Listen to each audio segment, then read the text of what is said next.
हम जैसे हैं हम वैसे ही हैं और तुम जैसे हो तुम भी वैसे ही रहोगे। Radhe Radhe. Yes. So good afternoon, love you too, Radhe Radhe, love you too. तो भाई एक चीज मैं आपको सबसे पहले I would like to congratulate all of you कि आपने एक टाइमली डिसीजन लिया कि हम हमें ड्रॉप ले लेना चाहिए, क्योंकि अभी भी कई बच्चे शायद इस असमंजस में रह जाते हैं कि अभी ड्रॉप लेना चाहिए कि ड्रॉप नहीं लेना चाहिए। वो अपने डिसीजन को इस तरह से टालते जाते हैं और आखिर में आकर 1 या 2 महीने के बाद फिर वो डिसाइड करते हैं, तब तक 1 या 2 महीने का पूरा टाइम लॉस हो चुका होता है। तो सबसे पहली चीज, let me congratulate all of you for taking a timely decision. क्योंकि 1-2 महीना के बाद अगर आप यह निष्कर्ष पर पहुंचते या फिर 1-2 महीना पहले, बहुत फर्क पड़ता है, because 1 to 2 months is a lot of time. और यह चीज समझ में आएगी आखिर में आकर दिसंबर में, ठीक है ना। सो आप सभी की इस समझदारी के लिए congratulation to all of you. और हां, अब जो गलतियां हमने पिछले साल की, जो दिक्कतें या फिर 2 मिस्टेक्स हमसे पिछले साल हो गई, वो अब हम इस साल नहीं रिपीट करेंगे। आपके लिए सिर्फ एक ही लाइन बोलूंगा, जल्दी से बताइएगा, क्या आपके ऊपर यह लाइन फिट बैठती है? घायल हूं इसीलिए घातक हूं। तो आप इसीलिए घातक बन जाते हैं क्योंकि आप घायल हैं। आपने भी फर्स्ट अटेम्प्ट दिया, आपने देखा कि उसमें किस तरह का एनवायरमेंट था, किस तरह के प्रॉब्लम्स पूछे गए, आपकी तैयारी किस लेवल की थी, आपने कहां गलतियां की, इसलिए आपको उस चोट से डेफिनेटली आप घायल तो हैं, लेकिन आपने उस चोट को अपना हथियार बना लिया है, उससे सीखा बहुत कुछ है, इसीलिए आप अब घातक बन गए हैं। सही बात है ना भाई? सही बात बोल रहा हूं? घायल हो इसीलिए तुम घातक हो। तो इसलिए ध्यान रखिएगा, आप घायल जरूर हैं लेकिन इसीलिए आप घातक भी हैं। तो अपने इस ड्रॉप को, अपने इस एक्सपीरियंस को अपना हथियार बनाइए और आगे बढ़िए। तो यहां मैं सबसे पहले अपने बारे में थोड़ा सा बता दूं। तो आज जो हम करने वाले हैं वो है थोड़ा सा एक मार्गदर्शन। ये पहले दिन होता है, पहले दिन हम थोड़ा बहुत आपको भाषण देंगे, जिसे हम कहते हैं भाषण, है ना। कि भाई ये करना है, ये नहीं करना है। और सच मानिएगा, जिन बच्चों ने हमारी बात लास्ट तक मानी, आपके मुंह से खुद ये शब्द निकलेंगे, सर आपका जो मार्गदर्शन था, जो आपने शुरू में हमें पॉइंट्स बताए, मैंने वो पॉइंट्स सारे साल फॉलो किए और आज मैं वहां हूं जहां मुझे होना चाहिए। और अगर आप सक्सेसफुल नहीं हुए, तब भी आपके मुंह से यही शब्द निकलेंगे, सर आपके मार्गदर्शन में दिए गए सारे पॉइंट्स हमने फॉलो नहीं किए, इसलिए आज हम वहां हैं जहां जहां हमें नहीं होना चाहिए। तो इसलिए मार्गदर्शन बहुत इंपॉर्टेंट है। बहुत अच्छे से सुनिएगा, एक एक चीज सुनिएगा और उसमें बताई गई सारी बातों को बड़े गहनता से समझिएगा। ठीक है भाई? हाँ, तो चलिए आइए शुरू करते हैं। तो सबसे पहली चीज, मैं आपको थोड़ा सा, मैंने अभी तक अपने बारे में तो कुछ बताया ही नहीं। तो myself Ashish Agarwal, and I have been teaching in Kota for more than 20 to 25 years। मैं कोटा में पढ़ा रहा हूँ, बहुत बड़े बड़े अच्छे अच्छे मतलब कहना चाहिए फेमस इंस्टीट्यूट्स में पढ़ाया है। ठीक है, और साथ साथ ये कुछ मेरे क्रेडेंशियल्स हैं, वो आप देख लीजिएगा। That is all what I am. ये मैं सिर्फ इसलिए नहीं बता रहा हूं ताकि मैं अपने बारे में कुछ बखान कर सकूं, मैं तुम्हें दिखा सकूं, देखो मैं कौन हूं। नहीं भाई, मेरा सिर्फ इसको बताने का सिर्फ इतना सा मकसद है कि यार, you can have faith in me, you can believe me, है ना। You are in safe hands, you can have trust on me, you can have complete trust on me. That is what I want to prove here, that is all that I want to say. तो यहां यह दिखाकर मेरा कुछ ऐसा कोई मकसद नहीं है, सिर्फ इतना बताना कि हाँ भाई, you are in safe hands. चलिए आगे बढ़ते हैं, चलिए आगे बढ़ते हैं। क्या आप इन सबको जानते हैं? जल्दी से नाम लिखो फटाफट। ये इनको इनको इनको इनको जानते हैं? जरा जल्दी जल्दी से नाम बताना, जल्दी जल्दी से नाम बताना।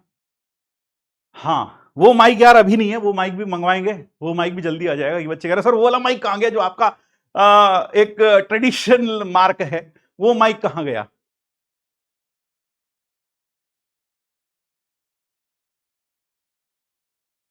हाँ भाई, नाम लिखो भाई फटाफट। ये कौन है भाई? इनको जानते हो? यस। हाँ सर, ये हैं Sundar Pichai, CEO of Google. Yes, Sundar Pichai. ये कौन है? NR Narayana Murthy, founder of Infosys. ये Vinod Khosla ji, founder of Sun micro systems, ये दीपेंद्र गोयल, जोमैटो फाउंडर, जोमैटो फाउंडर, हाँ, जिससे तुम खाना मंगवाते हो कई बार। यस, फिर इनको पहचानते हो? ये कौन है? ये कौन है? ये कौन है? Who is he? A very famous man.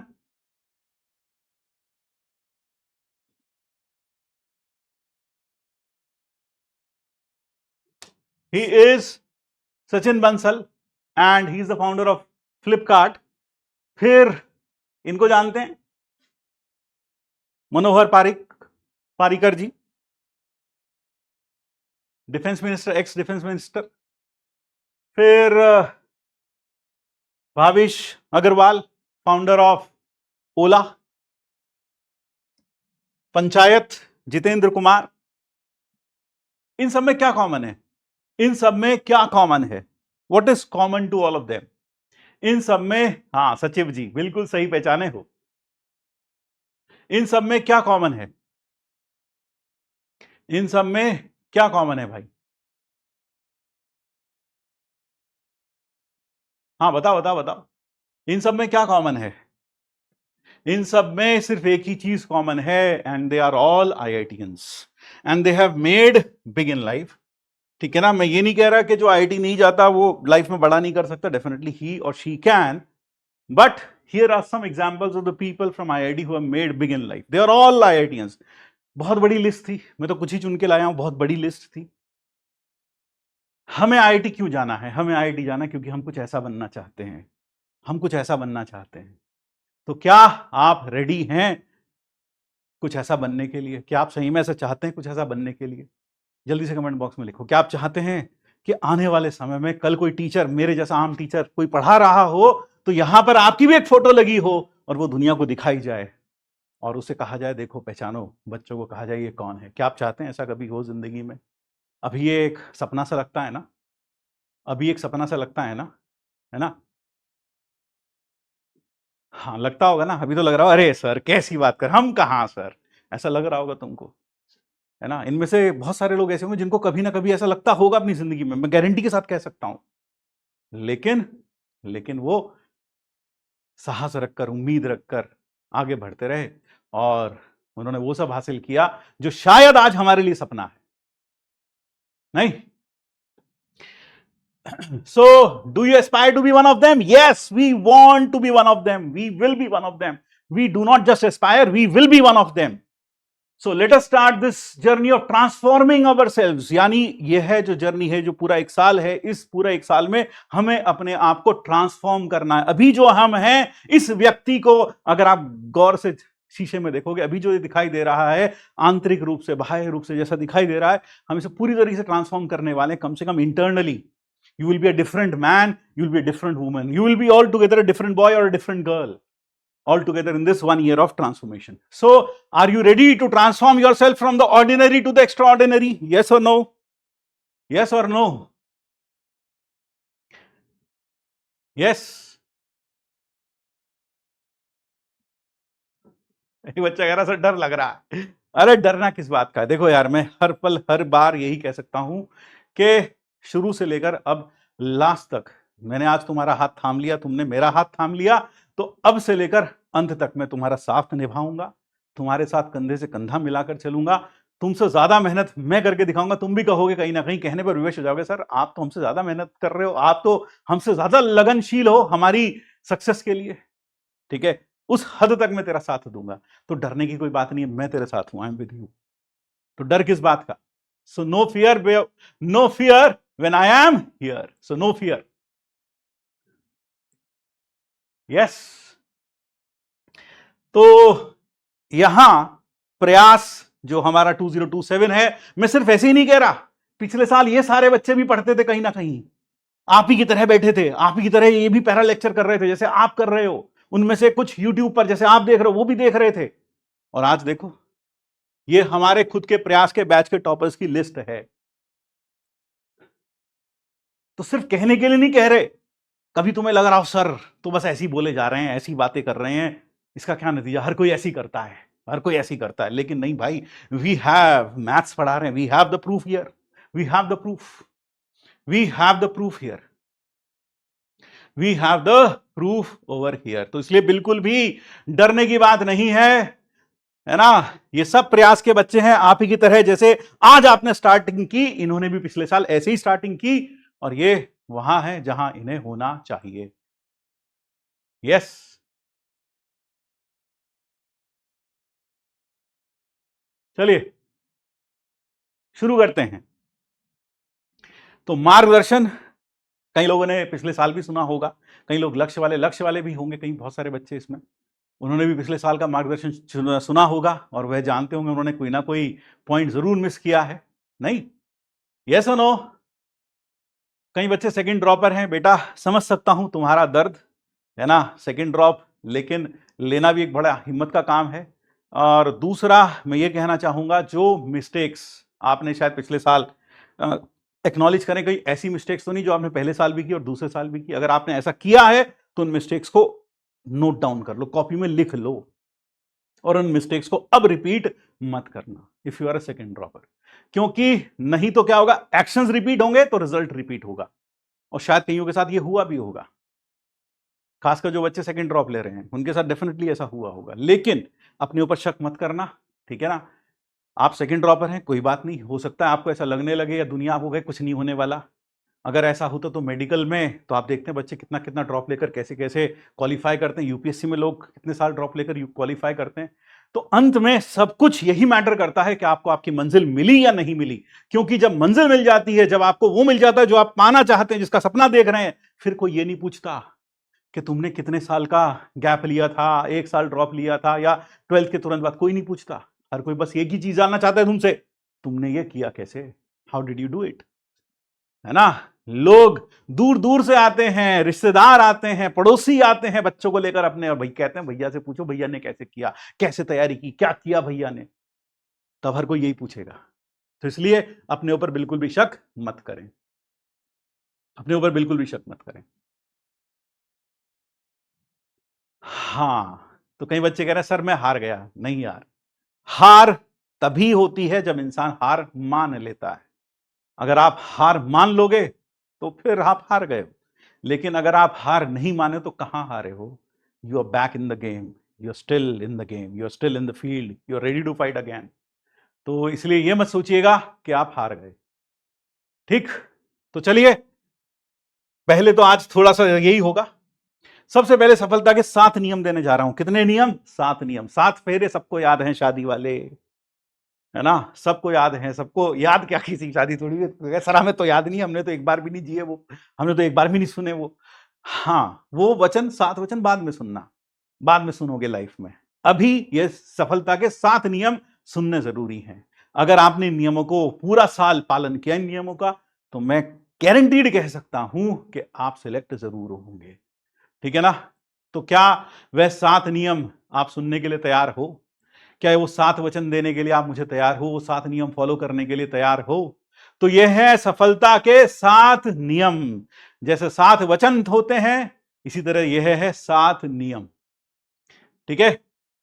Yes, this year is a do और डाई, बिल्कुल सही, बिल्कुल सही। तो सबसे पहला टीचर पर विश्वास ना करें, टीचर पर विश्वास ना करें। आप कहोगे आप शायद पहले टीचर हो जो ये बोल रहा है कि टीचर पर विश्वास ना करें। सब तो यही बोलते हैं टीचर पर विश्वास करें, मैं कहता हूं टीचर पर कतई भी विश्वास ना करें। Don't have any faith in your teacher और believe in your teacher. Teacher पर विश्वास ना करें, विश्वास करने लायक प्राणी नहीं है ये। आप टीचर पर विश्वास नहीं, अंधविश्वास करें। विश्वास नहीं करना, विश्वास से काम नहीं चलेगा, अंधविश्वास करें। अंधविश्वास, विश्वास भी नहीं, अंधविश्वास। यहां पर एक छोटी सी लाइन लिख बोलना चाहूंगा, कहने में तो अच्छा लगे गुरु गोविंद दोनों खड़े काके लागू पाए, कहने में तो अच्छा लगे गुरु गोविंद दोनों खड़े काके लागू पाए, पर चमत्कार हो तभी जब यह मन बस जाए। तो ध्यान रखिएगा, यह तभी होगा जब ये सब चीजें आपके मन में बस जाएंगी। तो इसलिए टीचर पर विश्वास नहीं, अंधविश्वास करना है। अगर किसी टीचर ने, जो भी आपको पढ़ा रहा है, मैं नहीं, कोई भी टीचर जो आपको पढ़ा रहा है, उसने कहा ये करना है, तो आप कर देना बिना दिमाग लगाए। कि यार इससे क्या फायदा होगा, इससे जेईई में क्या फर्क पड़ेगा, है ना, इसका तो कोई रिलेशन ही नहीं है। अक्सर मैं एग्जाम्पल देता हूं, जैसे मान लो अगर मैं कहूं क्लास के तुरंत बाद घर के बाहर जाकर 5 मिनट धूप में खड़े हो जाना, सब लोग, ऐसा करना नहीं है, उससे बोल रहा हूं एग्जाम्पल के लिए, तो यार तुम घर से बाहर निकलकर अपने घर के सामने 5 मिनट के लिए धूप में खड़े हो जाना, ये मत सोचना यार सर ने धूप में खड़े हो क्या, इससे क्या होगा, इससे क्या होगा, इससे आइडिया क्या रिलेशन है, कोई मतलब ही नहीं है। नहीं, ये फिर इसका मतलब तुम्हें विश्वास नहीं है, अंधविश्वास नहीं है, तो सिर्फ ये करना है। ठीक है ना भाई, हाँ या ना, हाँ या ना, हाँ या ना, यस। सो पहला वचन, हाँ भाई वचन दो, लिखो कमेंट बॉक्स में, पहला वचन दिया सर, लिखो कमेंट बॉक्स में पहला वचन दिया सर, पहला वचन देने के तैयार हो। सेकंड, स्पीड और कंटेंट पर ज्ञान ना दें। बहुत सारे बच्चे होते हैं, थोड़ा फास्ट पढ़ाइए, ये पहले पढ़ाते तो वो बाद में पढ़ाते, तो ऐसे पढ़ाते तो वैसे पढ़ाते, ऐसे बहुत सारे लोग मिलेंगे। तो स्पीड और कंटेंट पर हाथ जोड़कर प्रभु आपसे विनती है, उस पर बिल्कुल भी ज्ञान ना दें। आप यहां ज्ञान लेने बैठे हैं, ज्ञान देने के लिए नहीं, तो ये ध्यान रखिए, ज्ञान लेने बैठे हैं, ज्ञान देने के लिए नहीं, इसलिए स्पीड और कंटेंट पर बिल्कुल भी ज्ञान ना दें। बहुत स्लो चल रहा है, बहुत फास्ट चल रहा है, बहुत ऐसे पढ़ाइए वैसे पढ़ाइए, ये कराइए वो कराइए, नहीं, प्लीज ज्ञान ना दें। ऐसा इधर देखें, थोड़ा एक छोटा दोहा लिख के लाया हूं आपके लिए। ज्ञानी यहां सिर्फ दो बड़े, ज्ञानी यहां सिर्फ दो बड़े, एक मैं और दूजा मेरा मित्र। ज्ञानी यहां सिर्फ दो बड़े, एक मैं और एक दूजा मेरा मित्र, क्योंकि बच्चे अक्सर अपनी बात और अपने दोस्तों की बात सुनते हैं। ज्ञानी यहां दो बड़े, एक मैं और दूजा मेरा मित्र, चारों दिशाओं में फैलाए ज्ञान, चारों दिशाओं में फैलाए ज्ञान की गंगा, चारों दिशाओं में फैलाए ज्ञान की गंगा, जैसे हवा में इत्र। हर किसी को ज्ञान देते फिरते, भाई ऐसे कर ले, भाई वो वाली किताब कर ले, भाई वहां से पढ़ ले, भाई उससे पढ़ ले, भाई वहां पढ़ ले, भाई वो पढ़े लेक्चर वहां कर ले, सबको ज्ञान बांटते फिरते हैं जैसे हवा में इत्र, है ना, चारों दिशाओं में फैलाए ज्ञान जैसे गंगा, ज्ञान की गंगा जैसे हवा में इत्र। लेकिन सारा ज्ञान धरा रह गया जब देखा जेई का रूप विचित्र। सारा ज्ञान धरा रह गया जब देखा जेई का रूप विचित्र। सब ज्ञान धरा का धरा रह गया, सब ज्ञान धरा का धरा रह गया, हाँ सब ज्ञान धरा का धरा रह गया, लेकिन सारा ज्ञान धरा रह गया जब देखा जेई का रूप विचित्र। है ना भाई, हुआ ना, ऐसे बहुत ज्ञानी पुरुष मिले होंगे। जल्दी से कमेंट बॉक्स में लिखो ऐसे कितने ज्ञानी दोस्त तुम्हारे पास हैं, जल्दी से कमेंट बॉक्स में लिखो ऐसे कितने ज्ञानी दोस्त तुम्हारे हैं जिनका ये दोहा पढ़ती तुम्हें याद आई।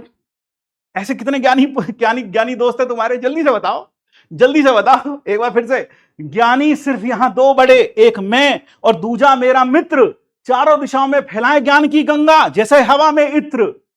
लेकिन ज्ञान सारा धरा रह गया जब देखा जेई का रूप विचित्र। है सबके पास है ऐसे दोस्त, अरे वाह, अरे वाह। हाँ तो भाई, इसलिए स्पीड और कंटेंट पर बिल्कुल भी ज्ञान ना दें ना लें, ठीक है। जो टीचर पढ़ा रहे हैं उसे बिल्कुल अच्छे से पढ़ें, पूरी शिद्दत के साथ पढ़ें, ठीक है। फिर आगे, खाली होकर क्लास अटेंड करें। कई बच्चों को लगता है, कहीं कमेंट में 1-2 दिन पहले पढ़ रहा था, कई बच्चे कमेंट कर रहे थे, क्या बेसिक मैथ का लेक्चर अटेंड करना चाहिए, क्या बेसिक मैथ्स का लेक्चर अटेंड करना चाहिए, ये तो हमें आता ही है, ये तो हमें पता ही है, इसे करने की जरूरत क्या है, ये तो हमें आता है, ये तो हमें पता है। ध्यान रखना, ड्रॉपर जो बच्चे होते हैं उन्हें सबसे बड़ी चीज जो मारती है वो यही भ्रम मारता है, क्या ये तो आता है, ये तो पता है, इसमें क्या बड़ी बात है, ये तो मैंने पहले से पढ़ा है, ये तो मेरे फलाना टीचर ने पढ़ाया था। नहीं भाई, खाली होकर बैठे, खाली होकर बैठे। जितना आप खाली होकर बैठेंगे, जितना विनम्रता के साथ बैठेंगे, उतना ज्यादा आप सीख पाएंगे। एक भरे हुए घड़े में और पानी नहीं भरा जा सकता, एक भरे हुए घड़े में और पानी नहीं भरा जा सकता। इसलिए है ना, बहुत सारे लोग बेसिक मैथ ही तो है, ये तो आता ही है, ये तो हमें पता ही है, क्या पढ़ा देंगे इसके अंदर। तुझे क्या पता बीच में कुछ ऐसी चीजें निकल जाए तो तुझे कभी सुनी ना हो, जो तुमने कभी पढ़ी ना हो, है ना, जो एग्जामिनेशन पॉइंट ऑफ व्यू से इंपॉर्टेंट हो। तो क्या आपने कुछ ऐसे महानुभाव से आपकी मुलाकात हुई जो ऐसा कह रहे थे, बेसिक मैथ पढ़ के क्या करेंगे, ये तो बहुत ही बेसिक है, ये तो आता ही है। तो जब भी कभी ऐसा लगे, एक ही बात बोलना, आता होता तो फिर यहां नहीं होता, आता होता तो फिर यहां नहीं होता। नहीं भाई? हाँ। तो अब जरा देखो, इस पर भी एक छोटा सा दोहा लिख के लाए हैं आपके लिए। आवत आवत सब करें, आवे किसी पे ना कोय। आवत आवत सब करें, आवत किसी पे ना कोय। अगर सच में आवत रहा तो परसेंटाइल कम कहां के हो, कहां से होए। क्या बोला भाई? आवत आवत सब करें, ये भी आता वो भी आता, ये तो पता ही है। आवत आवत सब करें, आवत आवत सब करें, आवे किसी पे ना कोय। अगर सच में आवत रहा तो परसेंटाइल कम कहां को होए। है भाई? ये तो आता ही है, ये तो पता ही है, इसमें क्या बड़ी बात है। तो आवत आवत सब करें, आवे किसी पे ना कोय। अगर सच में आवत रहा तो परसेंटाइल कम कहां से होए। क्यों भाई? तो इसलिए ये सिर्फ हंसने की बात नहीं है, ये हंसी के साथ साथ मैं आपको एक छोटी छोटी बातें भी बता रहा हूं जो कि इंपॉर्टेंट है। आपके सुंदर से मुखड़े पर जो छोटी सी मुस्कान आई है ना, इस मुस्कान के साथ साथ आपको ये जो ऊपर लाइन लिखी है बहुत इंपॉर्टेंट है, खाली होकर क्लास में बैठे। खाली होकर क्लास में बैठे, सिर्फ हंसे नहीं, हंसना अच्छी बात है, हंसिए। और हंसते हंसते अगर हम गणित सीख जाएं तो इससे बड़ी बात क्या होगी। और आई गारंटी यू कि पूरा साल तुम हंसते हंसते गणित सीख जाओगे, हंसते हंसते सब्जेक्ट से प्यार हो जाएगा, तुम्हें पता भी नहीं चलेगा। ठीक है? तुम्हें पता भी नहीं चलेगा। Next, consistency. कंसिस्टेंट रहें। सर पढ़ाई में मन नहीं लगता, फिर होता क्या है, एक दो दिन पढ़ाई का मन नहीं कर रहा, नहीं कर रहा, छोड़ दी पढ़ाई। फिर अचानक से अंदर से गिल्ट आता है, अरे यार पढ़ाई नहीं कर रहे यार, आज करूंगा। बैठे, सुबह बैठे, पढ़ रहे हैं पढ़ रहे हैं पढ़ रहे हैं, लगातार पढ़ रहे हैं, पढ़ते जा रहे हैं, रात तक पढ़े, पूरा उस दिन पढ़ डाला, 12 घंटे, 10 घंटे, 15 घंटे, 16 घंटे पढ़ डाला एक दिन। फिर उसके बाद 4 दिन आराम। नहीं, ऐसा नहीं करना। आप भले ही रोज पढ़िए, कम पढ़िए, 5 घंटे पढ़िए, 6 घंटे पढ़िए, अपार्ट फ्रॉम क्लासेस 5 घंटे पढ़िए, 6 घंटे पढ़िए, लेकिन रोज पढ़िए। That is very important. Consistency is important. ऐसा नहीं कि एक दिन पढ़ा, 2 दिन विश्राम, फिर एक दिन अंदर से गिल्ट आई, फिर एक दिन पढ़ा, अंदर से विश्राम। जल्दी से बताओ कितने लोगों के साथ ऐसा होता है? कमेंट बॉक्स में लिख के बताओ, जल्दी से कमेंट बॉक्स में लिखकर बताओ, जल्दी से कमेंट बॉक्स में लिखकर बताओ,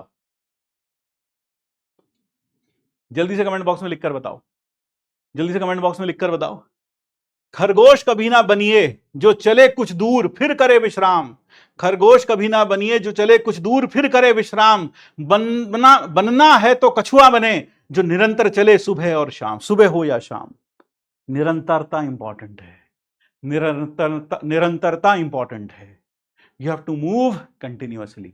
तो इसलिए कभी भी अगर आपके साथ ऐसा हो रहा है कि एक दिन तो आप पढ़ लिए 10 15 घंटे 16 घंटे पढ़ लिए, और फिर एक दिन आप 2 दिन आपने विश्राम किया, तो मान लीजिए आप वही खरगोश बनने की कोशिश कर रहे हैं जो आपको नहीं बनना है। खरगोश कभी ना बनिए जो चले कुछ दूर फिर करे विश्राम।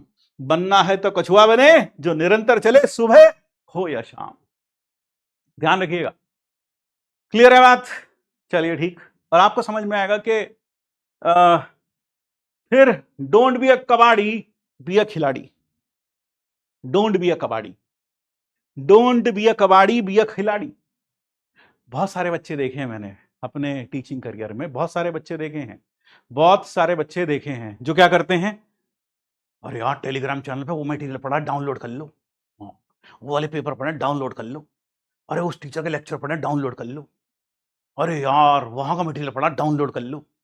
डाउनलोड कर करके अपने फ़ोन की मेमोरी पूरी की पूरी फ़ोन की मेमोरी भर डालते हैं, और अंत में आकर वो उसका कभी भी इस्तेमाल नहीं करते। ऐसे बच्चे सिर्फ़ और सिर्फ़ कबाड़ी होते हैं। कबाड़ इकट्ठा करते हैं, यहाँ से, वहाँ से, ये किताब, वो किताब, 15 किताब, 20 किताब, सारी किताबें इकट्ठा करने का शौक है बस। कबाड़ी बने बैठे हैं, कबाड़ी, है ना? कबाड़ी बने बैठे हैं। क्या आप कबाड़ी हैं? जल्दी से कमेंट बॉक्स में लिख के बताइए कि आप कबाड़ी तो नहीं। तो आपको कबाड़ी नहीं बनना है, आपको खिलाड़ी बनना है, आपको खिलाड़ी बनना है। एक टीचर, एक बैच, एक मटेरियल, जो टीचर बता रहा है वो फॉलो करते चलो, अपने आप मंजिल मिल जाएगी। 10-70 चीजें करने के चक्कर में मत पड़ना, क्योंकि लोग सिर्फ कबाड़ इकट्ठा करना जानते हैं, उसे यूज कभी नहीं करते, उसे यूज कभी भी नहीं करते। तो क्या यह वचन देने के लिए तैयार हो कि आप कबाड़ी नहीं बनेंगे, आप खिलाड़ी बनेंगे? थाली में उतना राखिए जितना पेट समाए, कम तो भूखा रहे ज्यादा हो अपच हो जाए। थाली में उतना राखिए जितना पेट समाए, कम हो भूखा रहे ज्यादा हो अपच हो जाए। तो भैया थाली में उतना ही रखो जितना कर सको। मैं ये भी कर लूंगा, मैं ये भी कर लूंगा, मैं लाल किताब भी कर लूँ, मैं पीली किताब भी कर लूँ, मैं हरी किताब भी कर लूँ, मैं उसका मटेरियल भी कर लूँ, मैं इसका मटेरियल भी कर लूँ, मैं उसका लेक्चर भी देख लूँ, मैं उसका लेक्चर भी देख लूँ। अंत में आके कुछ नहीं होगा। तुम अपने ऊपर फालतू का प्रेशर बिल्ड कर लोगे। तुम एक चीज पूरी करोगे, तुम्हें लगेगा वो भी बचा है अभी तो, ओहो, फिर वो उससे जाओगे यार ये भी बचा है, तो तुम फालतू का प्रेशर बिल्ड कर लोगे और फिर फालतू में आप डिप्रेशन में आ जाओगे और कुछ नहीं होगा, और कुछ नहीं होगा। इसलिए मैं आपसे बार बार कह रहा हूं, इसलिए मैं आपसे बार बार कह रहा हूं, जितना होमवर्क क्लास में दिया जाए, जो टीचर बोले उसे ब्लाइंडली फॉलो करते चले जाओ, चमत्कार अपने आप होगा। एक कह रहा था दासी दास सर। हाँ भाई जल्दी बताओ। हाँ भाई, सो मुस्कुराते मुस्कुराते पांचवा वचन देते हो ना? पांचवा वचन दिया ना? दो जल्दी से। हाँ भाई, पांचवा वचन। चलो ठीक। सिक्स्थ बात, कभी भी अपने आप को किसी से कंपेयर मत करना। कंपेयर मत करना यार। मेरा दोस्त मेरे साथ था, मुझसे ज्यादा नालायक था, वो तो आईआईटी चला गया, मैं ही रह गया। या फिर मेरे पड़ोस के में एक लड़का रहता था, वो भी सिलेक्ट हो गया, मैं ही रह गया। मैं ही गधा हूं, मैं ही गधी हूं, मुझसे ही नहीं हो रहा, है ना। चाचा का लड़का था, वो भी सिलेक्ट हो गया इस साल, मैं ही रह गया, मैं ही रह गई। ये सब कंपेयर मत करना, कंपेयर मत करना, कंपेयर बिल्कुल नहीं करना अपने आप को। ध्यान रखना, ना किसी से प्रतिस्पर्धा, ना किसी से होड़, ना किसी से प्रतिस्पर्धा, ना किसी से होड़। मेरी अपनी मंजिल, मेरी अपनी दौड़। तो आपकी अपनी मंजिल है, आपकी अपनी दौड़ है, अपने रिकॉर्ड्स को तोड़िए, है ना। जो आप कल थे, जो आप आज हैं, दोनों में अंतर होना चाहिए। You should be a better version of your self the next every day, the next day you should be a better version of your self. यानी आप रोज अपने आप को निरंतर तराशते रहो, निरंतर निखारते रहो, निरंतर थोड़ा थोड़ा सुधार लाते रहो अपने आप में। जो तुम कल थे उससे आज बेहतर बन जाओ, और कल उससे ज्यादा बेहतर बन जाओ। बस यही करते जाओ, तुम्हें पता भी नहीं चलेगा तुम कैसे सिलेक्ट हो जाओगे, है ना। तो छठा वचन दिया, कंपेयर कभी नहीं करोगे अपने आप को, कभी भी कंपेयर नहीं करोगे अपने आप को, कभी भी अपने आप को इंफीरियर नहीं मानोगे, कभी अपने आप को सुपीरियर नहीं मानोगे। तुम हो, बस हो, वही काफी है हमारे लिए, ठीक है। ना किसी से बड़े हो, ना किसी से छोटे हो, ना किसी से बुद्धिमान हो, ना किसी से ज्यादा मूर्ख हो। तुम हो, तुम हो, बस यही इंपॉर्टेंट है हमारे लिए। You are what you are. और ड्रॉप लेने में बहुत सारे बच्चे मैंने देखा है एक इंफीरियोरिटी से गुजरते हैं। उन्हें ऐसा लगता है कि यार ड्रॉप लेना पड़ रहा है यार, 12th के साथ सिलेक्ट नहीं हुए यार। अपने मन से इंफीरियोरिटी निकाल दो। You are not inferior to anyone in this world. आप ड्रॉप ले रहे हो, है ना, ले रहे हो क्यों? आपने बस 2 कदम पीछे खींचे हैं एक लंबी छलांग के लिए। आपने सिर्फ और सिर्फ थोड़ा ब्रेक लिया है ताकि आप मैदान में दुगनी तिगनी तैयारी के साथ उतर सको, और इस बार वो सब हासिल कर सको जो शायद अभी तक आपने हासिल नहीं किया। इसलिए मन में किसी प्रकार का कोई गिल्ट नहीं होना चाहिए। सब उतार फेंको। अगर मन में किसी प्रकार का संशय है, किसी प्रकार का गिल्ट है, कभी भी इंफीरियरिटी महसूस हो कि मेरे 12th के साथ में जो स्कूल में पढ़ रहे थे बच्चे वो तो चलेगा, मैं ड्रॉप ले रहा हूं, मैं बेचारा, बेचारा नहीं है तू, ठीक है, बेचारे नहीं हो आप।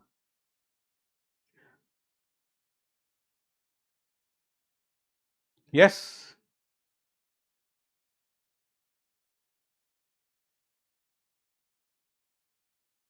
तो बेचारे नहीं हो आप, बेचारे नहीं हो।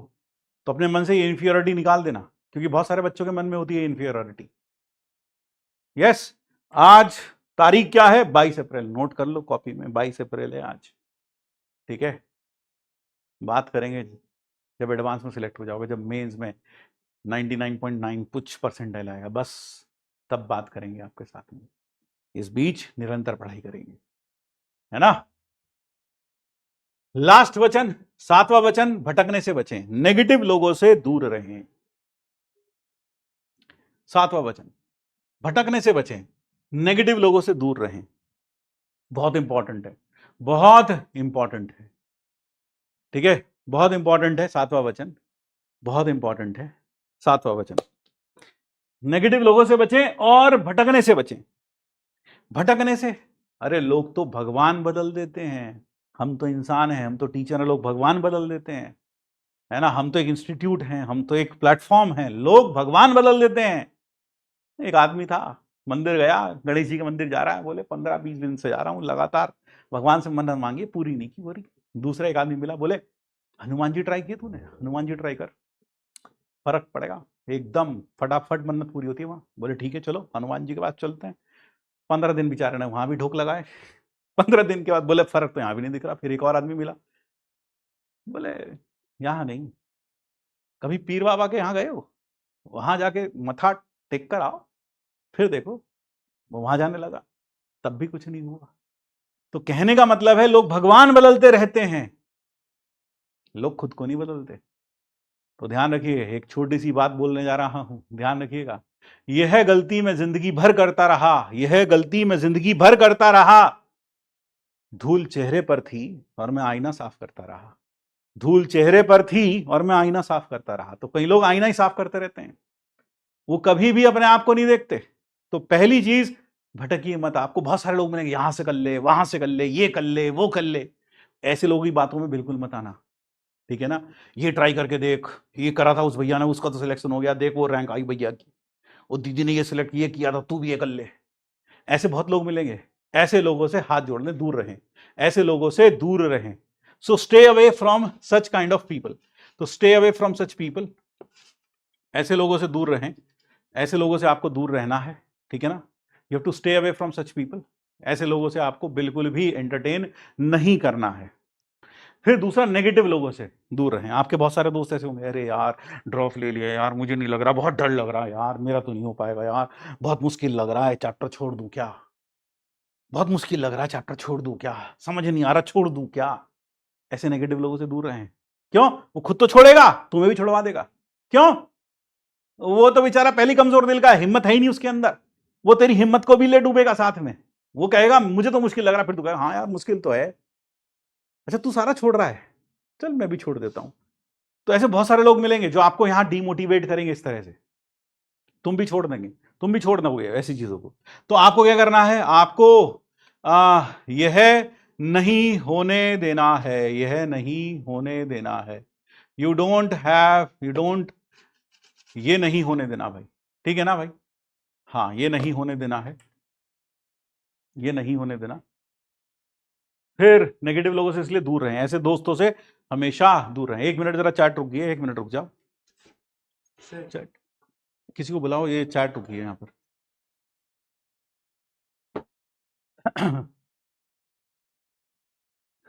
ठीक है, तो ये सारी चीजें। तो यहां छोटी सी बात, राह पकड़ तू एक चला चल। एक छोटा सा था, वो क्या, आईआईटी की तैयारी करने घर से निकलता है पढ़ने वाला, आईआईटी की तैयारी करने को घर से निकलता है पढ़ने वाला, राह अलग अलग बतलाते सब, असमंजस में है वो भोला भाला। आईआईटी की तैयारी करने को घर से निकलता है पढ़ने वाला, राह अलग अलग बतलाते सब, असमंजस में है वो भोला भाला। राह सही मैं तुझे बताता हूं, राह पकड़ तू एक चला चल, पा जाएगा अपनी मधुशाला। एक टीचर, एक बैच, एक मटेरियल, फॉलो करो और चमत्कार देखो। 70 चीजों के चक्कर में मत पड़ो, मत पड़ो, कुछ नहीं मिलने वाला। इसलिए be your self and move accordingly, move judiciously, stay away from negative people, भटकने से बचें, नेगेटिव लोगों से दूर रहें। तो एक बार फटाफट 7 वचन यहां रिवाइज करा देता हूं, फटाफट एक एक करके। टीचर पर, हाँ टीचर पर विश्वास ना करें, अंधविश्वास करें। स्पीड और कंटेंट पर ज्ञान बिल्कुल ना दें। खाली होकर क्लास अटेंड करें, ये तो आता ही है, ये तो पता ही है, ऐसी बातों से, ऐसे कथनों से दूर रहें। कंसिस्टेंट रहें। 1 दिन मेहनत की, 4 दिन आराम किया, कोई मतलब नहीं है ऐसी मेहनत का। 2 दिन मेहनत की, 3 दिन आराम किया, कोई मतलब नहीं है ऐसी मेहनत का, ठीक है ना। तो मेहनत लगातार करते रहना है। फिर कबाड़ी नहीं बनना है, खिलाड़ी बनना है। हमें कबाड़ इकट्ठा नहीं करना है कि 70-100 चीजें इकट्ठा कर ली हमने, ठीक है भाई। फिर कभी भी अपने आप को किसी से कंपेयर नहीं करेंगे, फिर भटकने से बचें, नेगेटिव लोगों से दूर रहें। So these are some of the points. मुझे उम्मीद है कि आप ये सातों के सातों वचन निभाएंगे। बोलो भाई जल्दी से, यस और नो, यस और नो, जल्दी से बोलो भाई, जल्दी से कमेंट बॉक्स में बोलो हाँ सर ये सातों वचन दिए आपको, पक्का? हाँ भाई बोलो बोलो बोलो, ये सातों वचन दिया आपने। आइए, आपने मेरे बारे में सुन लिया, कुछ आईटीएंस के बारे में देख लिया, अब जानते हैं आपको। अब हम आपको भी तो जान लें। आपने मुझे तो जान लिया, मैं कौन हूं, है ना, कब से पढ़ा रहा हूं, कैसे पढ़ा रहा हूं। फिर आपने कुछ आईटीएंस भी देख लिए, हाँ भाई ये इनको भी जान लिया, फिर आपने 7 वचन भी दे दिए। लेकिन अब बारी है मैं आपको जान लूं कि आप कौन हो, आप किस स्तर पर बैठे हो, क्योंकि मैं आपकी मदद तभी कर पाऊंगा जब मुझे पता हो कि आप कहां हैं, आप कहां बैठे हैं। कैसा, हम तो कुर्सी पर बैठे हैं। अब कुर्सी पर मतलब वो नहीं, हम सिलेबस वाइज पूछना चाहते कि तुम कहां बैठे हो कहां नहीं, ठीक है, लेवल वाइज। यार ये इधर से नहीं होगा क्या? अगर कभी ऐसा हो जाए, चैट वैट करो करो। तो सबसे पहला एक पोल में पार्टिसिपेट करिएगा। Choose the correct option that best describes you. I only prepared for my school and board exam with no coaching for JEE. कुछ नहीं किया मैंने, कोई कोचिंग वोचिंग नहीं, मैं तो सुबह अच्छा बाबू बन के, नहा धो के, बाल वाल कहाड़ के, टाई लगा के, है ना, बिल्कुल एकदम जैसे स्कूल का बच्चा होता वैसे गया था स्कूल गया, मैंने कोई तैयारी वैयारी नहीं की आईआईटी की। दूसरा ऑप्शन है आई प्रिपेयर्ड फॉर माई स्कूल या बोर्ड एग्जाम, लेकिन मैंने थोड़ा बहुत कोचिंग भी किया ऑफलाइन या ऑनलाइन मोड में, जैसे भी किया हो आईआईटी जेई के लिए। तो आपको इस पोल में ए या बी मार्क करना है। सिंगल करेक्ट है, सिंगल करेक्ट है, 30 सेकंड देता हूं। सिंगल करेक्ट है, ए या बी ही ऑप्शन है बस, उसमें option A B C D ही होंगे, लेकिन ए और बी में से किसी एक पर टिक लगाना है। ए क्या है, अगर मैं सिर्फ स्कूल गया था तो ए, मैं स्कूल के साथ साथ कोचिंग भी किया था तो बी। ए और बी में से एक पर टिक लगाना है, ताकि मुझे पता चल सके कि हमारे बैच में किस प्रकार के बच्चे ज्यादा हैं, किस प्रकार के लोग हैं, आउट ऑफ स्कूल वाले या जिन्होंने पहले थोड़ा बहुत तैयारी कर रखा है। ठीक है, इसके पीछे का रीजन भी बताया मैंने आपको, so that I am well informed.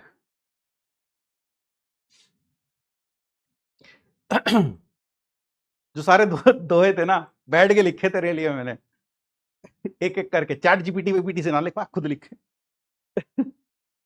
तो सोच, जो यहां ऐसा कर सकते हैं मेहनत, वो फिर आगे कैसे करेंगे, है ना, करेंगे तुम्हारे लिए। चलिए, तो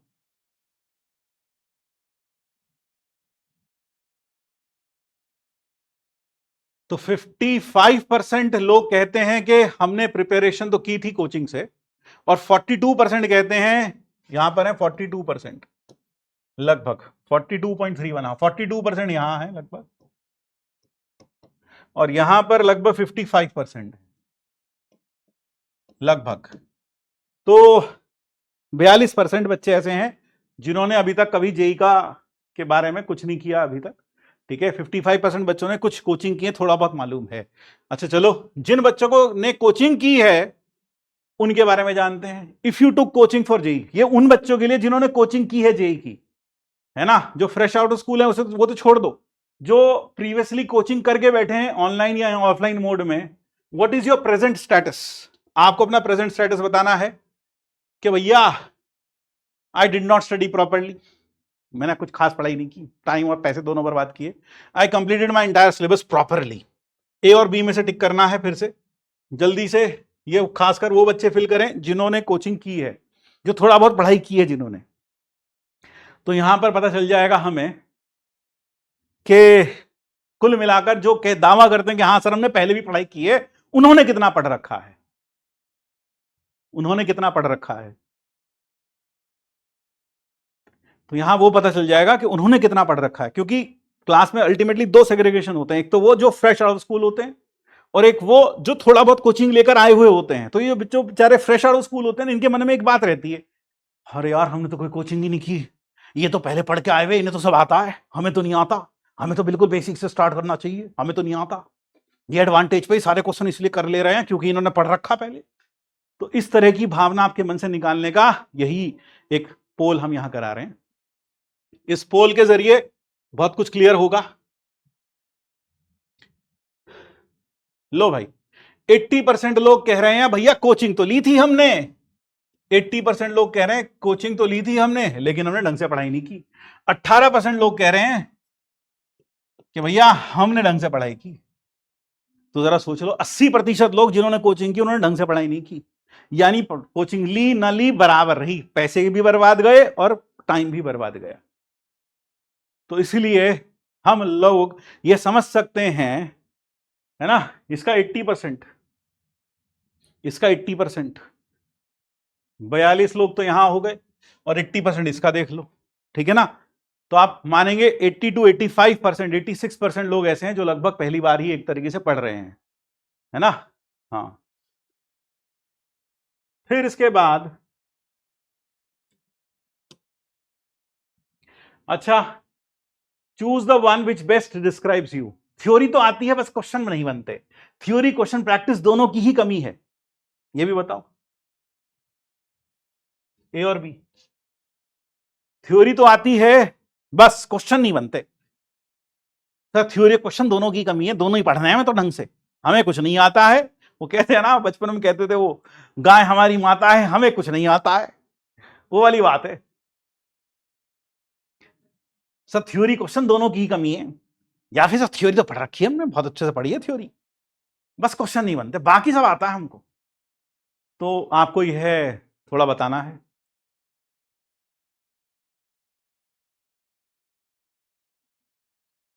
तो पहली क्लास है, 50-55 मिनट तो इस पे लगाएंगे ताकि हम आपको समझ सकें, क्योंकि किसी भी रिश्ते की शुरुआत, एक अच्छी शुरुआत तभी मानी जा सकती है जब हमें एक दूसरे के बारे में परस्पर मालूम हो। जब मैं आपको अच्छे से समझता हूं तभी तो मैं आपको कुछ सॉल्यूशन दे पाऊंगा समस्या का।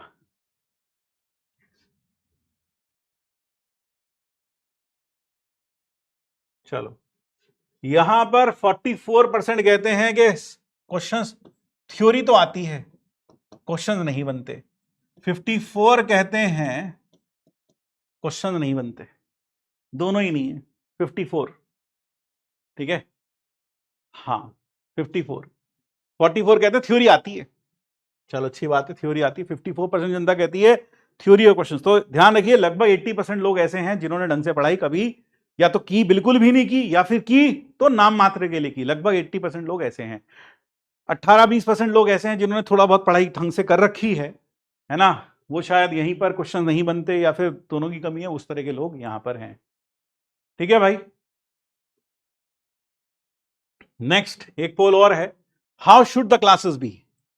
ध्यान रखिएगा, we believe in democracy, we believe in democracy.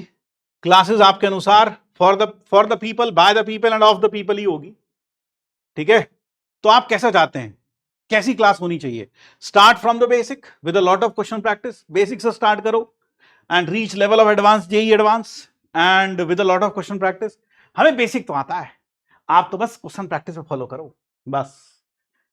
तो ए और बी, कैसी क्लासेस आप चाहते हैं हो? बेसिक से चलें बिल्कुल बिल्कुल बेसिक से, या फिर नहीं बस क्वेश्चन प्रैक्टिस पर ही? बेसिक तो हमें तो सब आता है, ये वही लोग आता है, हमें तो सब आता है, हमें तो सब आता है। हम्म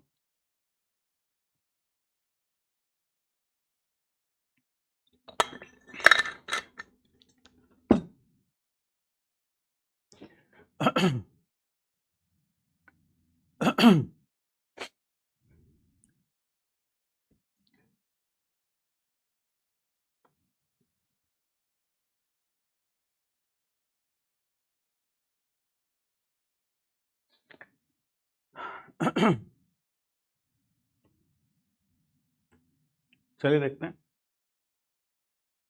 94% जनता, वाह, ये पहली बार एक क्लियर मैंडेट मिला है। 94% जनता कहती है कि भैया बेसिक से स्टार्ट करना और एडवांस लेवल तक लेके जाना और बहुत सारी क्वेश्चन प्रैक्टिस कराना। और यहां लगभग 6% जनता है जो कहती है कि भैया बेसिक से रहने दो, क्वेश्चन प्रैक्टिस कराओ, ठीक है। So I take this mandate, this is a very important mandate for me and I hope This is a very important mandate for the students, by the students, for me. Yes. अच्छा हाँ, एक चीज और, बहुत सारे बच्चे कहीं Hindi medium वाले भी होते हैं जो बैच लेते हैं, उनको ऐसा लगता है सर अंग्रेजी माध्यम में पढ़ाएंगे तो सर कैसे समझेंगे, हमें बहुत दिक्कत आती है। तो भाई देखिए, मैथ की भाषा, पहली बात, मैथ एक ऐसा सब्जेक्ट है जो किसी भाषा का मोहताज नहीं है। उसके लिए सिर्फ एक ही भाषा चलती है, वो है दिमाग की भाषा। अगर आपके पास दिमाग है तो आप चीज़ों को अच्छे से समझेंगे, आराम से समझ जाएंगे। ठीक है, हिंदी में बोले वो मर गया, या फिर अंग्रेजी में बोले ही पास्ड अवे, बात तो एक ही है। तो अंग्रेजी में हम बोले नेचुरल नंबर, हिंदी में बोले प्राकृतिक संख्याएं, तो बात एक ही। इतना थोड़ा बहुत आपको समझना पड़ेगा। ठीक है, बाकी इतना कुछ खास दिक्कतें आती नहीं। सिर्फ मन में वहम ज्यादा होता है, मन में डर ज्यादा होता है, कई चीजें असलियत में एग्जिस्ट नहीं करती है ना, क्योंकि अंधेरे में भूत और चुड़ैल उसी को अक्सर दिखाई देता है जो ये मानता है कि भूत और चुड़ैल रहते हैं अंधेरे में, उसी को दिखाई देता है। तो इसलिए मैं आपको ये कहूंगा, अगर आप हिंदी माध्यम से हैं, अगर आप अंग्रेजी माध्यम से हैं, कोई दिक्कत नहीं आने वाली। ठीक है, कोई दिक्कत नहीं आने वाली। फिर अगला, लास्ट, बस, क्या मेहनत करने के लिए तैयार हो? बोलो भाई, क्या मेहनत करें? क्योंकि देखो भैया, 2 साल का सिलेबस है, चंद महीनों में खत्म करना है, और खूब सारी प्रैक्टिस करनी है, बहुत सारा होमवर्क भी मिलेगा। सच बता रहा हूं, कभी कभी ऐसा लगेगा 24 घंटे भी कम है। सही बता रहा हूं मैं, पहले ही दिन बता रहा हूं, 24 घंटे भी कम है ऐसा लगेगा। अभी शुरू के 1-2 दिन तो है ना, हाँ, नई नई दुल्हन है, कहां तो बर्तन मंजवाए और कहां कपड़े धुलवाए, वो कहा जाता है ना। तो इसी तरीके से यहां भी वही बात मैं आपसे कह रहा हूं, जैसा हमारे भारतीय संस्कृति में अक्सर लोग कहते हैं, तो वही चीज मैं यहां आपसे कह रहा हूं। अभी पहले 1-2 दिन तो लगा अरे आसान ही तो है, हो तो रहा है, आराम से हो रहा, होमवर्क तो कोई दे ही नहीं रहा। तो 24, मतलब थोड़ा सा टाइम गुजरने दो, फिर तुम्हें 24 घंटे भी कम लगेंगे। तो क्या आप मेहनत करने के लिए तैयार हो? क्योंकि मेहनत बहुत लगने वाली है भाई, बहुत लगने वाली है। मेहनत तो बहुत लगेगी, अथाह मेहनत लगेगी। ठीक है, मेहनत तो करनी पड़ेगी, मेहनत लगेगी भी। सो क्या आप मेहनत करने के लिए तैयार हो मेरे साथ? यस और नो? सो आई बिलीव, या कई लोग कहते हैं सर ज्यादा मेहनत नहीं होती हमसे, कुछ ऐसा शॉर्टकट बता दो, शॉर्टकट। तो 97.8% जनता कहती है। अब देखो भैया, ये तुमने वादा तो कर लिया और तुमने बता भी दिया है। यहां लगभग 2% जनता कह रही कि ना भाई, हमें बहुत दिक्कत होती है, हमसे मेहनत ना होती ज्यादा। तो तो भाई 2% वालों, क्या कहें? या तो तुम धीरे धीरे करके करना, धीरे धीरे हमें देखकर, बाकी बच्चों को देखकर मेहनत करना सीख जाओगे। मोस्ट प्रोबेबली तो यही होगा। ठीक है ना, यही होगा। तो चलिए अब शुरू करते हैं, आरंभ करते हैं बेसिक मैथ्स, आरंभ करते हैं बेसिक मैथ्स। देखिए, बहुत सारी चीजें आज और कल शुरू के जो बेसिक मैथ्स वाला लेक्चर्स होते हैं, इनमें बहुत सारी चीजें हो सकता है आपको ऐसा लगे ये तो आता ही है, ये तो पता ही है, लेकिन फिर भी संयम बना के रखिएगा, क्योंकि किसी के चरित्र की गहराई वहीं से पता चलती है जब वह किसी चीज में सक्षम हो करने में, फिर भी वो आराम से बैठा रहे, है ना, फिर भी वो आराम से चीजों को सुनता रहे, गहनता से सुनता रहे। आपने अक्सर क्लास में ऐसे बच्चे देखे होंगे जहां पर टीचर ने एबीसीडी पढ़ाया, तो जैसे ही उसने ई पूछा, एक बच्चे को मालूम था, वो कुर्सी में बैठे बैठे सर सर मैं बता दूं सर अगला क्या आएगा सर। ऐसे बच्चे देखे होंगे आपने क्लास में, देखे थे क्या?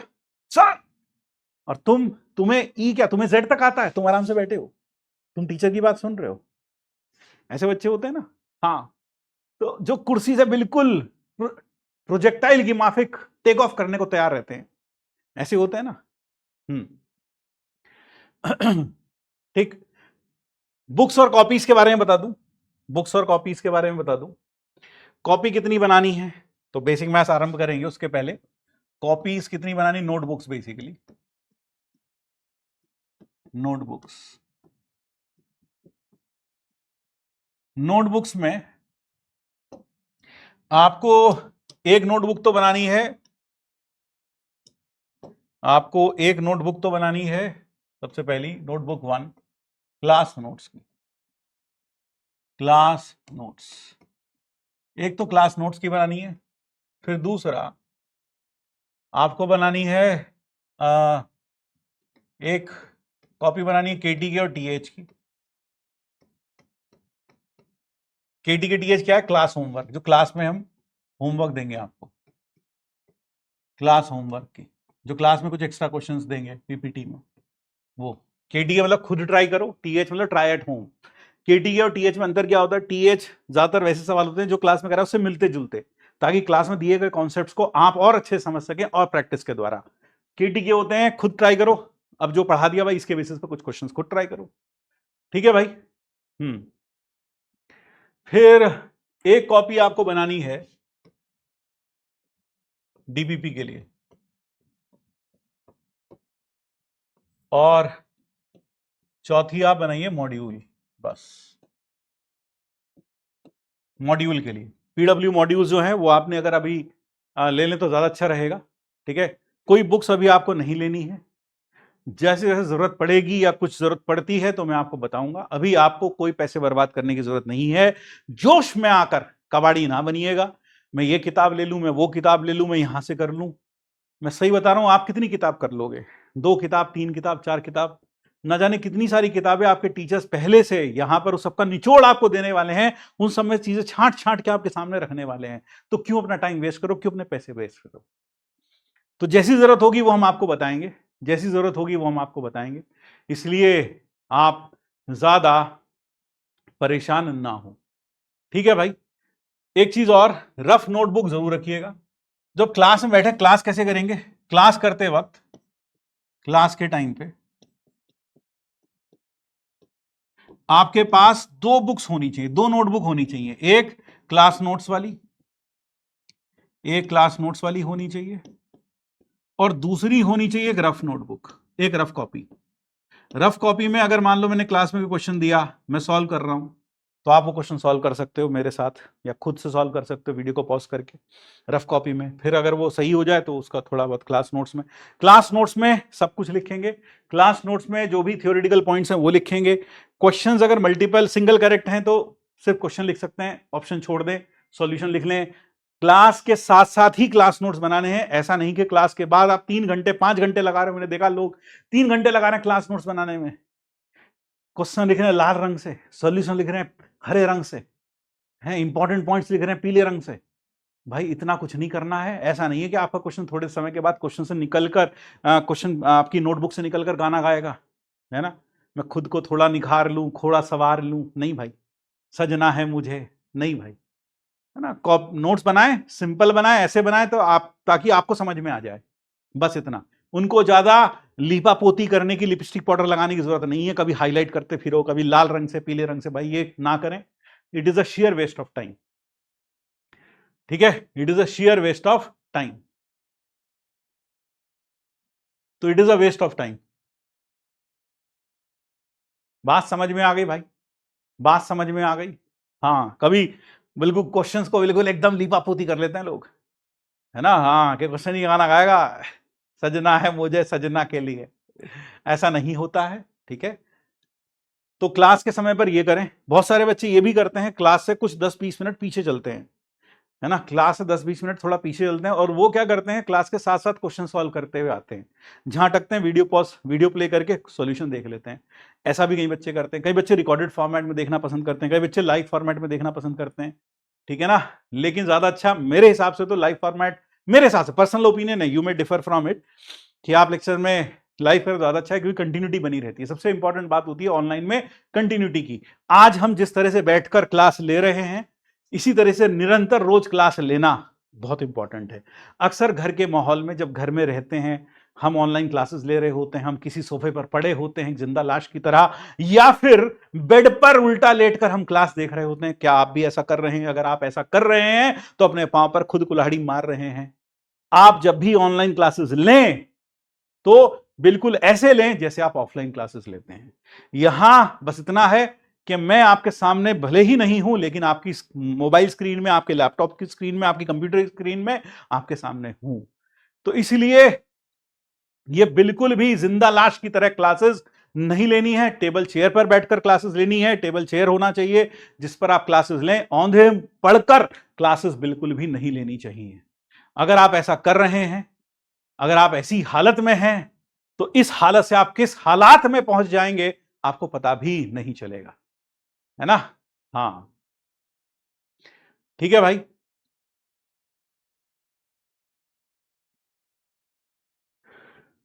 ठीक, फिर आप एक काम और कर सकते हैं। ये सारी चीज हम क्लास में बताएंगे, खैर धीरे धीरे करके बताएंगे, आज ही सारा ज्ञान दे देंगे तो फिर क्या करोगे, गीता धीरे धीरे ही सुनोगे। ठीक है तो ये सारी कॉपीज की जानकारी हो गई क्लास के टाइम में। क्लास नोट्स रफ कॉपी मैंने आपको बताया आप कैसे कर सकते हैं, क्लासेस साथ में कर सकते हैं।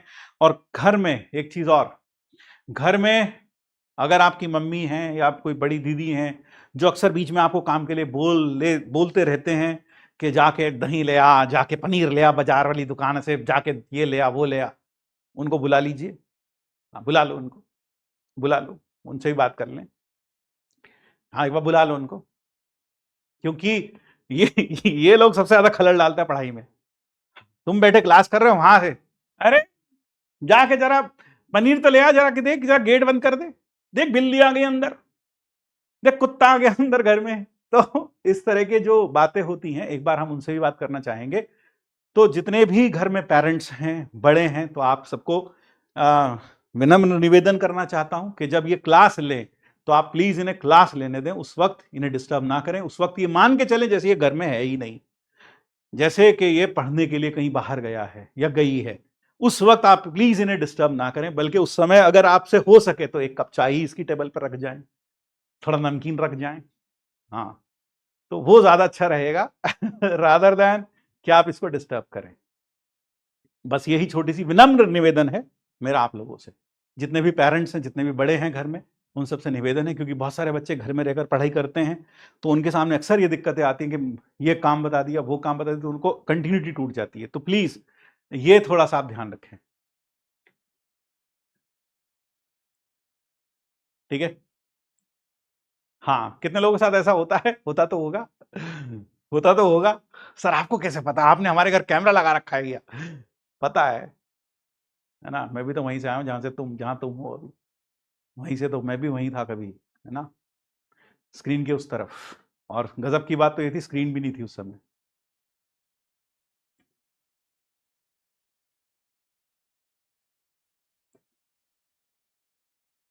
चलो ठीक है, ये 75 कौन लिखे जा रहा है, क्या हो गया भाई? 75 क्या हुआ? तो बेसिक मैथ्स नोटबुक, और कुछ आपके मन में कोई बात हो तो पूछ लीजिए मुझसे, आपके मन में कोई और बात हो तो पूछ लीजिए मुझसे। लाइब्रेरी में हो तो बहुत बढ़िया है, तो ये तो अच्छी बात है।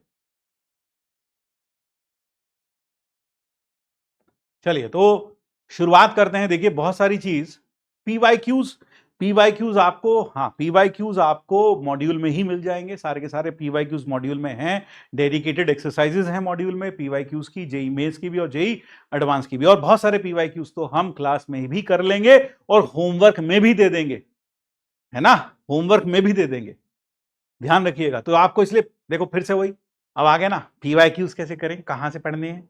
मैंने क्या बोला था, भूल गए 7 वचन, पहले दिन ही भूल गए, 2 मिनट पहले ही भूल गए, गजनी हो क्या भाई, हैं? अभी तो 2 मिनट पहले बताए थे। क्या बताया था, क्या बताया था कि भैया जो टीचर क्लास में बता रहा है वो करते चलो, बाकी कुछ और जो जो बताएगा वो करते चलो, हम ये कर लें, हम वो कर लें। अब देखो हो गया ना वही चीज शुरू, एक दो हो गए ना शुरू, बस।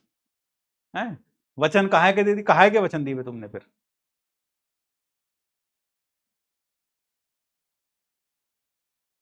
अच्छा, 75% नहीं बने हैं, कई बच्चे कह रहे हैं सर हमारे बोर्ड में 75% नहीं बने हैं। देखो भाई, तुम्हारे लिए दोहरी जंग है, मैं समझ सकता हूं, है ना, दोहरी मुश्किल भी है, क्योंकि आपको अपना बोर्ड्स, आपके हालत उस तरह से है कि आप ड्रॉपर के साथ साथ फ्रेशर भी हैं, है ना, dropper cum fresher, you have to face both the hardships. क्योंकि अगर आपका बोर्ड में 75% नहीं बना तो आपको डेफिनेटली इंप्रूवमेंट देना पड़ेगा, और वो इंप्रूवमेंट फिर वही जनवरी फरवरी जैसे भी एग्जाम्स होते हैं उस हिसाब से होगा, तो आपको दोहरी मेहनत की जरूरत पड़ेगी। तो इसलिए यही कहूंगा कि यार बोर्ड के लिए कुछ अलग से ज्यादा पढ़ने की जरूरत नहीं पड़ती। अगर आपने क्लास में ढंग से पढ़ाई कर ली तो कम से कम मैथ्स फिजिक्स केमिस्ट्री में जो हमारे बोर्ड का सिलेबस है और जो जेई का सिलेबस है वो लगभग सिंक्रोनाइज्ड है, एक जैसा ही होता है। आपको बाकी कुछ सब्जेक्ट्स पढ़ने की जरूरत पड़ेगी, वो आप पढ़ लीजिएगा। ठीक है बेटा, ठीक है बेटा। So best of luck to you all of you, है ना। हाँ, सो लेट अस बिगिन। सब मिलेगा, सब होगा।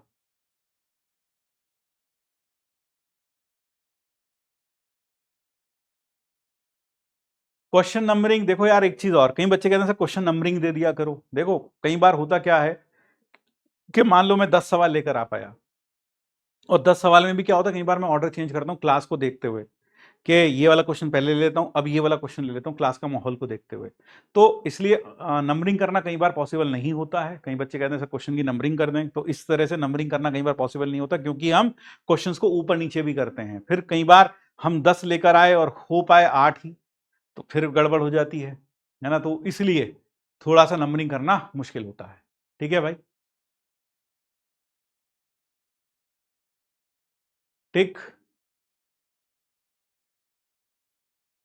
हाँ और कुछ? चलिए आइए, व्हाट इज डीपीपी? एक बच्चा पूछा सर डीपीपी क्या है? डीपीपी होती है डेली प्रैक्टिस प्रॉब्लम्स, लगभग आपको एक वीक में मिलती रहेंगी बीच बीच में। उसमें कुछ क्वेश्चंस होंगे जो आपको सॉल्व करने होंगे, that is called as daily practice problems. वो तो आपको मिलेंगी मिलेंगी, साथ में क्लास में होमवर्क भी मिलेगा, मॉड्यूल से भी होमवर्क मिलेगा, तो वो आपको पूरा करना है। ठीक है,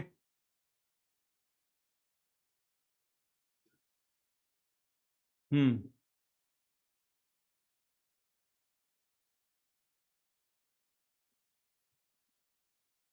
चलो ठीक है, नंबरिंग कर लीजिएगा। 7 नंबर पहले कर लेंगे 5 से, चलो ऐसा कर लेंगे। तो शुरुआत करते हैं बहुत ही बेसिक से, बिल्कुल बेसिक से, जो आपको लगता होगा कि हाँ ये सब चीजें तो आती ही हैं, अक्सर इनमें ही लोगों को बहुत ज्यादा कंफ्यूजन होती है। Let me start from the very basics with number system. यानी हम वहां से स्टार्ट कर रहे हैं जहां से तुमने सोचा भी नहीं होगा, जहां से तुमने सोचा भी नहीं होगा। ठीक है ना? We are starting right from the number system. Number system से स्टार्ट कर रहे हैं, जल्दी जल्दी से पढ़ेंगे कि नंबर सिस्टम में कौन कौन से नंबर्स होते हैं, क्योंकि अक्सर हमें पता ही नहीं होता। तो सबसे पहला नंबर सिस्टम, सबसे पहला नंबर कौन से थे जो सबसे पहले दुनिया में आए, जो सबसे पहले डेवलप हुए इन अ वे, दे वर नेचुरल नंबर्स। एंड ये नेचुरल नंबर्स जो हैं ये कहां से कहां तक जाते हैं? ये जाते हैं 1 2 3 4 एंड सो ऑन।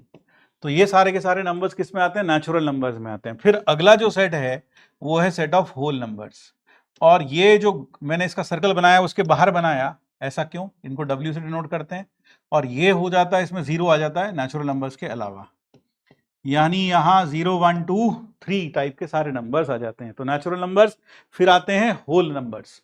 फिर उससे अगला जो सेट ऑफ नंबर्स आता है, जल्दी से बताओ, तुम बताओ अगला सेट ऑफ नंबर्स क्या होगा? जल्दी से कमेंट बॉक्स में लिखो, अगला सेट ऑफ नंबर्स क्या होगा? इसके बाद वाला, इसके बाद वाला इससे बड़ा नंबर सेट क्या होगा? जल्दी से बताओ, what will be the next number set in this? हाँ, ये कह रहा रियल नंबर, एकदम ही रियल नंबर आ गया, बहुत बढ़िया बेटा, इसीलिए पढ़ना इंपॉर्टेंट है। देखो, हाँ, अगला सेट होता है इंटीजर्स का। इंटीजर्स में क्या क्या आते हैं भाई? जल्दी से बताओ। इंटीजर्स में आते हैं -3 -2 -1 0 1 2 एंड सो ऑन। यानी यहां नेगेटिव और पॉजिटिव दोनों, और साथ में जीरो भी आ जाता है। ये आ जाता है सेट ऑफ इंटीजर्स। फिर उससे बड़ा सेट क्या आता है? उससे बड़ा सेट जल्दी से कमेंट बॉक्स में लिखो, उससे बड़ा सेट क्या आता है? हाँ, उससे बड़ा सेट क्या आता है? उससे बड़ा सेट आता है किसका? उससे बड़ा सेट आता है रैशनल नंबर्स का। और रैशनल नंबर्स में आपसे पूछो तो तुरंत तुम वो डेफिनेशन फेंक के मारोगे, कौन सी वाली? वही बचपन से रट्टा मार रखे तुमने, all numbers of the type p by q, q not equal to 0, p comma q belong to integer, है ना? ये तो फेंक के मारोगे। हाँ सर, यही यही रट्टा मार रखा है तुमने, यस और नो? Rational numbers.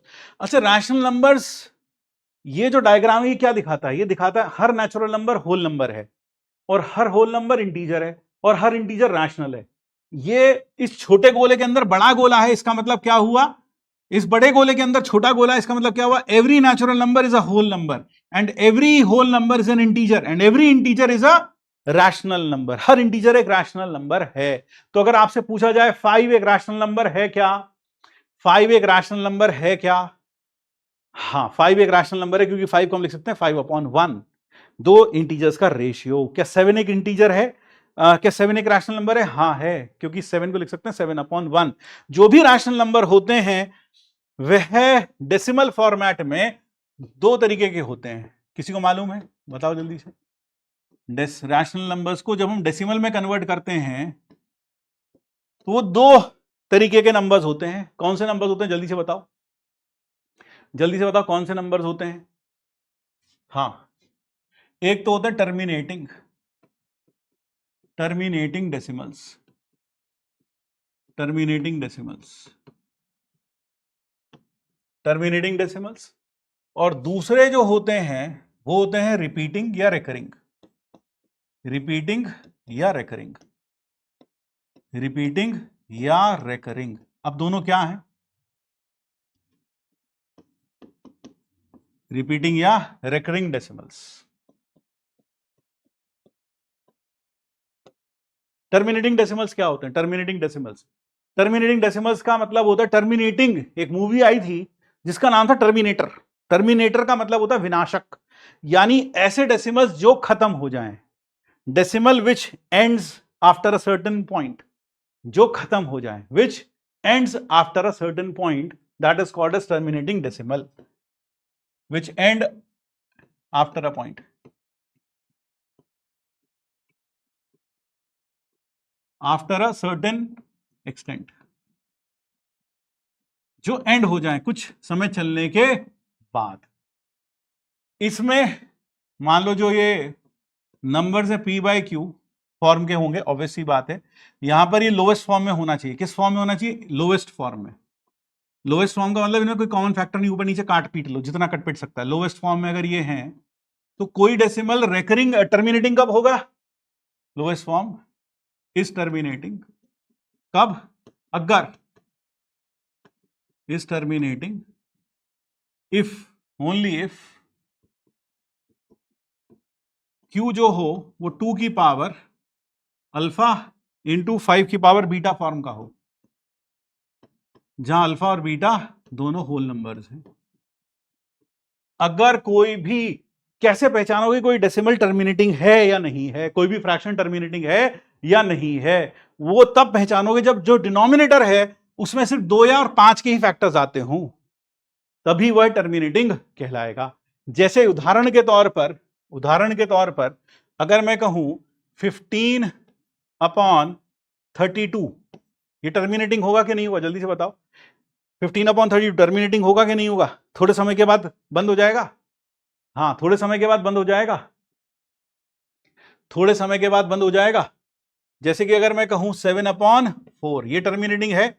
जल्दी से बताओ, ए टर्मिनेटिंग, बी, सी जो है रिपीटिंग। क्या होता है? जो रिकरिंग होते हैं, जो एक के बाद रिपीट होते चले जाएं। जैसे कि एग्जाम्पल के तौर पर इनमें बेस में 2 और 5 फैक्टर्स के अलावा कुछ और फैक्टर्स भी होंगे, या फिर 2 और 5 फैक्टर्स नहीं होंगे।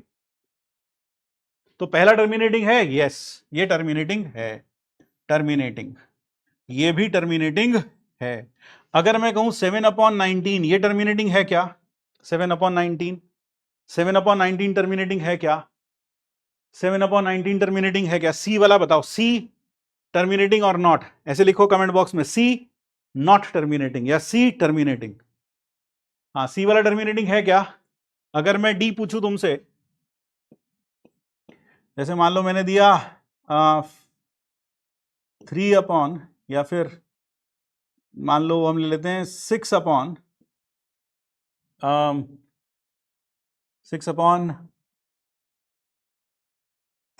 या फिर ऐसा लेते हैं यार 7/30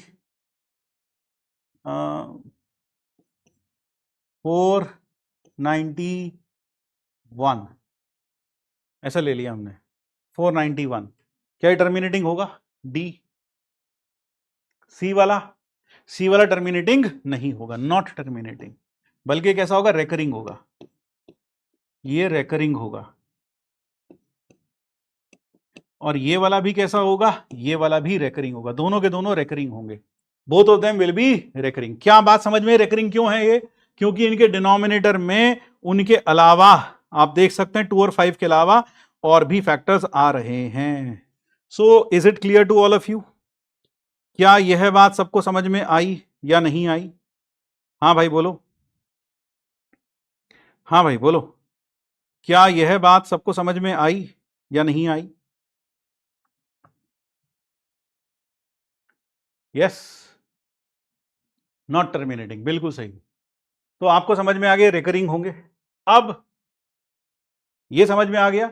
तो जो भी फ्रैक्शंस होते हैं, कोई भी फ्रैक्शन उठा लो, 3/5, 7 फ्रैक्शन तो नहीं, रैशनल नंबर उठा लो, 7/9, 9/13 या फिर 13/7, कोई भी नंबर उठा लो रैशनल नंबर, वो हमेशा या तो टर्मिनेटिंग होगा या रिपीटिंग होगा, दोनों में से एक ही होगा। या तो वो रिपीट करेगा या फिर वो खत्म हो जाएगा। और रिपीट खत्म कब हो जाएगा? जब उसके बेस में, उसके डिनोमिनेटर में जो नंबर लिखा हो वो सिर्फ 2 और 5 से मिलकर बना हो, 2 से या 5 से मिलकर या फिर दोनों से मिलकर बना हो, तब जाकर वो टर्मिनेटिंग होगा।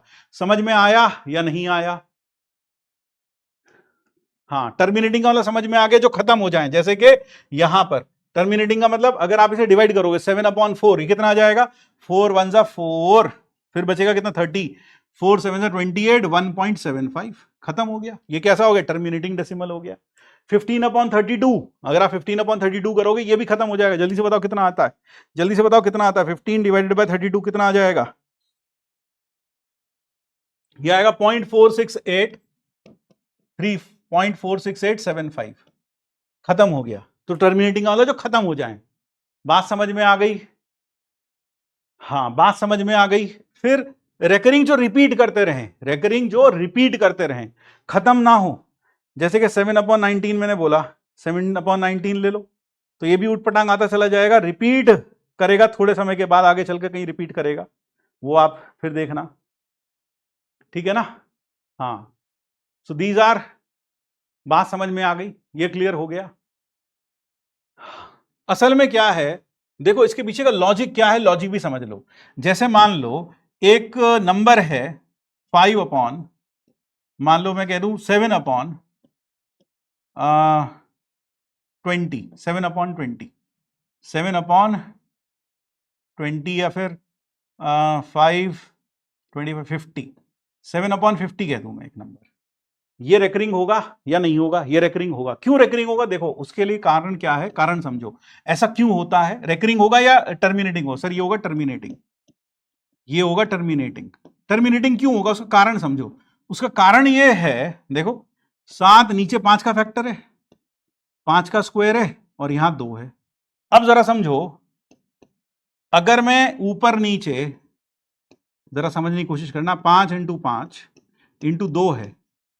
अगर मैं इसमें ऊपर नीचे इस 2 के लिए एक 5 लगा दूं और इन 5 के लिए एक ऊपर नीचे 2 और 2 लगा दूं, ऐसे लगा दूं, अब ये क्या बन गया? ये बन गया 10, ये भी क्या बन गया? 10, और ये भी क्या बन गया? 10।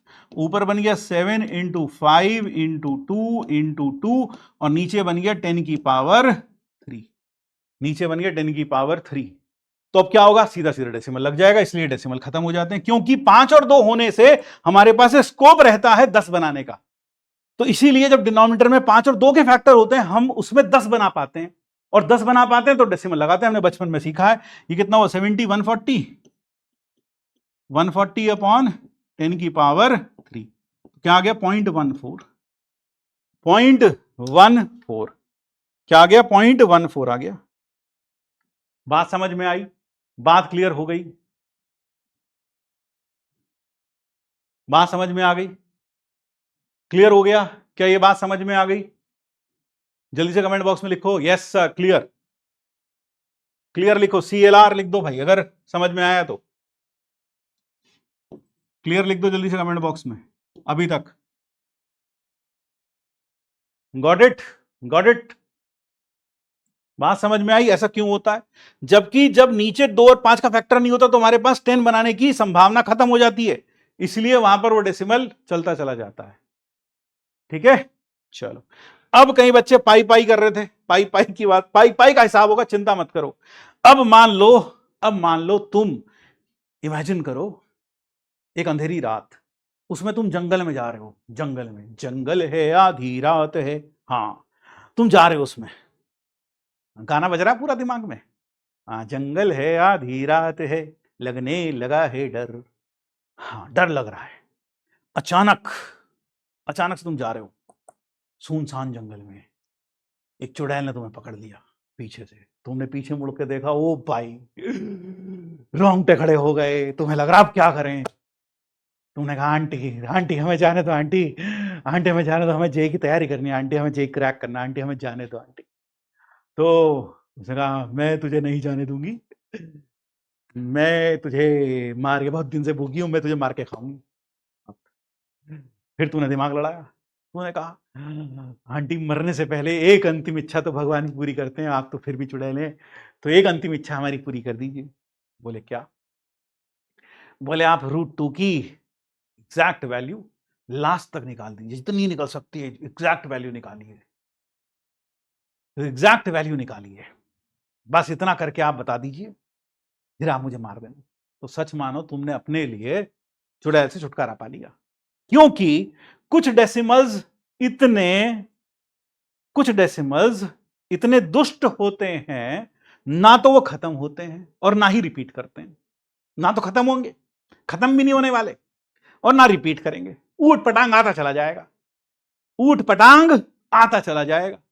तो ऐसे डेसिमल्स जो होते हैं, जो ना तो टर्मिनेट करें ना रिपीट करें, ऐसे डेसिमल्स तो डेफिनेटली इसमें तो नहीं होंगे, वो अलग ही रखे गए होंगे। तो उन डेसिमल्स को हम कहते हैं इर्रेशनल नंबर्स। Irrational numbers. तो इर्रेशनल नंबर्स क्या होते हैं? इर्रेशनल नंबर्स होते हैं वो नंबर्स जो ना तो डेसिमल फॉर्म में ना तो रिपीट करें और ना ही खत्म हो, ऊट पटांग आता चला जाए। √2 की वैल्यू चुड़ैल निकालने बैठ जाएगी, 1.414 निकालती रहेगी चुड़ैल के, मतलब तुम बूढ़े हो जाओगे लेकिन उससे √2 की वैल्यू नहीं निकलेगी। जैसे 1.414213562371371 3731 फिर आता चला जाएगा, ऊट पटांग आता चला जाएगा, निकालती रहेगी बैठ के, कभी खत्म ही नहीं होगा, ना कभी रिपीट होगा। बस तुम अमर हो गए, तुम बच के बाहर आ गए। ध्यान रखना, कभी भी जंगल से जा रहे हो तो ये याद रखना ये चीज, ठीक है? तो ऐसे डेसिमल्स क्या कहलाते हैं? ऐसे डेसिमल्स कहलाते हैं इर्रेशनल नंबर्स, नाइदर टर्मिनेटिंग, जो ना तो खत्म हो, नाइदर टर्मिनेटिंग नॉर रिपीटिंग, ना तो टर्मिनेट करें और ना ही रिपीट करें। ना तो टर्मिनेट करेंगे ना खत्म, ना तो खत्म होंगे, इतने दुष्ट हैं, ना तो खुद भी खत्म होंगे ना रिपीट करेंगे, आता चला जाएगा। ऐसे प्रॉब्लम, ऐसे जो नंबर्स हैं उन्हें हम कहते हैं इर्रेशनल नंबर्स। उसमें क्या क्या आते हैं? एग्जाम्पल के तौर पर √2, √3, ई, आप जो पाई पाई कर रहे थे pi, these are some irrational numbers, these are some irrational numbers. ये कुछ इर्रेशनल नंबर्स हैं। बात समझ में आई? बात समझ में आई? हाँ, बात क्लियर हुई? और यहां पर अगर मैं इन दोनों का यूनियन कर दूं, इन दोनों को मिला दूं, तो जो नया सेट बनता है उसे कहते हैं सेट ऑफ रियल नंबर्स, उन्हें कहते हैं सेट ऑफ रियल नंबर्स। तो रियल नंबर्स का सेट क्या है? रियल नंबर्स का सेट है, रैशनल नंबर्स को ज्यादा, इर्रेशनल नंबर्स को R-Q से नोट करते हैं। रियल नंबर्स में से रैशनल नंबर निकाल दो तो इर्रेशनल नंबर बनते हैं। क्लियर हुआ भाई? क्लियर है भाई? तो ये कहलाते हैं रियल नंबर। यानी दुनिया में अभी जो जितने भी नंबर सोच सकते हो वो सारे नंबर रियल नंबर्स हैं। √2, √3, 7, 0, क्या 0 रियल नंबर है? यस और no? Is 0 a real number? Comment please. Is 0 a real number? क्या 0 रियल है? क्या 0 रियल है? हाँ भाई, क्या 0 रियल है? क्या 0 रियल है? नहीं सर, 0 रियल है क्या? हाँ भाई बताओ, इज 0 अ रियल नंबर? क्या 0 रियल नंबर है? 0 रियल नंबर है क्या भाई? क्या 0 रियल नंबर है या नहीं है? जल्दी से बताएं मित्रों। हाँ मित्रों, बताओ मित्रों, क्या 0 एक रियल नंबर है या नहीं है? Is 0 a real number? हाँ भाई बोलो, is 0 a real number? Yes, 0 is a real number. Yes, 0 is a real number. Is 0 irrational? Is 0 irrational? क्या 0 इर्रेशनल है? कमेंट बॉक्स में लिखो, क्या 0 इर्रेशनल है? Is 0 irrational? क्या 0 इर्रेशनल है? क्या 0 इर्रेशनल है? Is 0 irrational? Yes or no? You have to write down in the comment box. Is 0 irrational?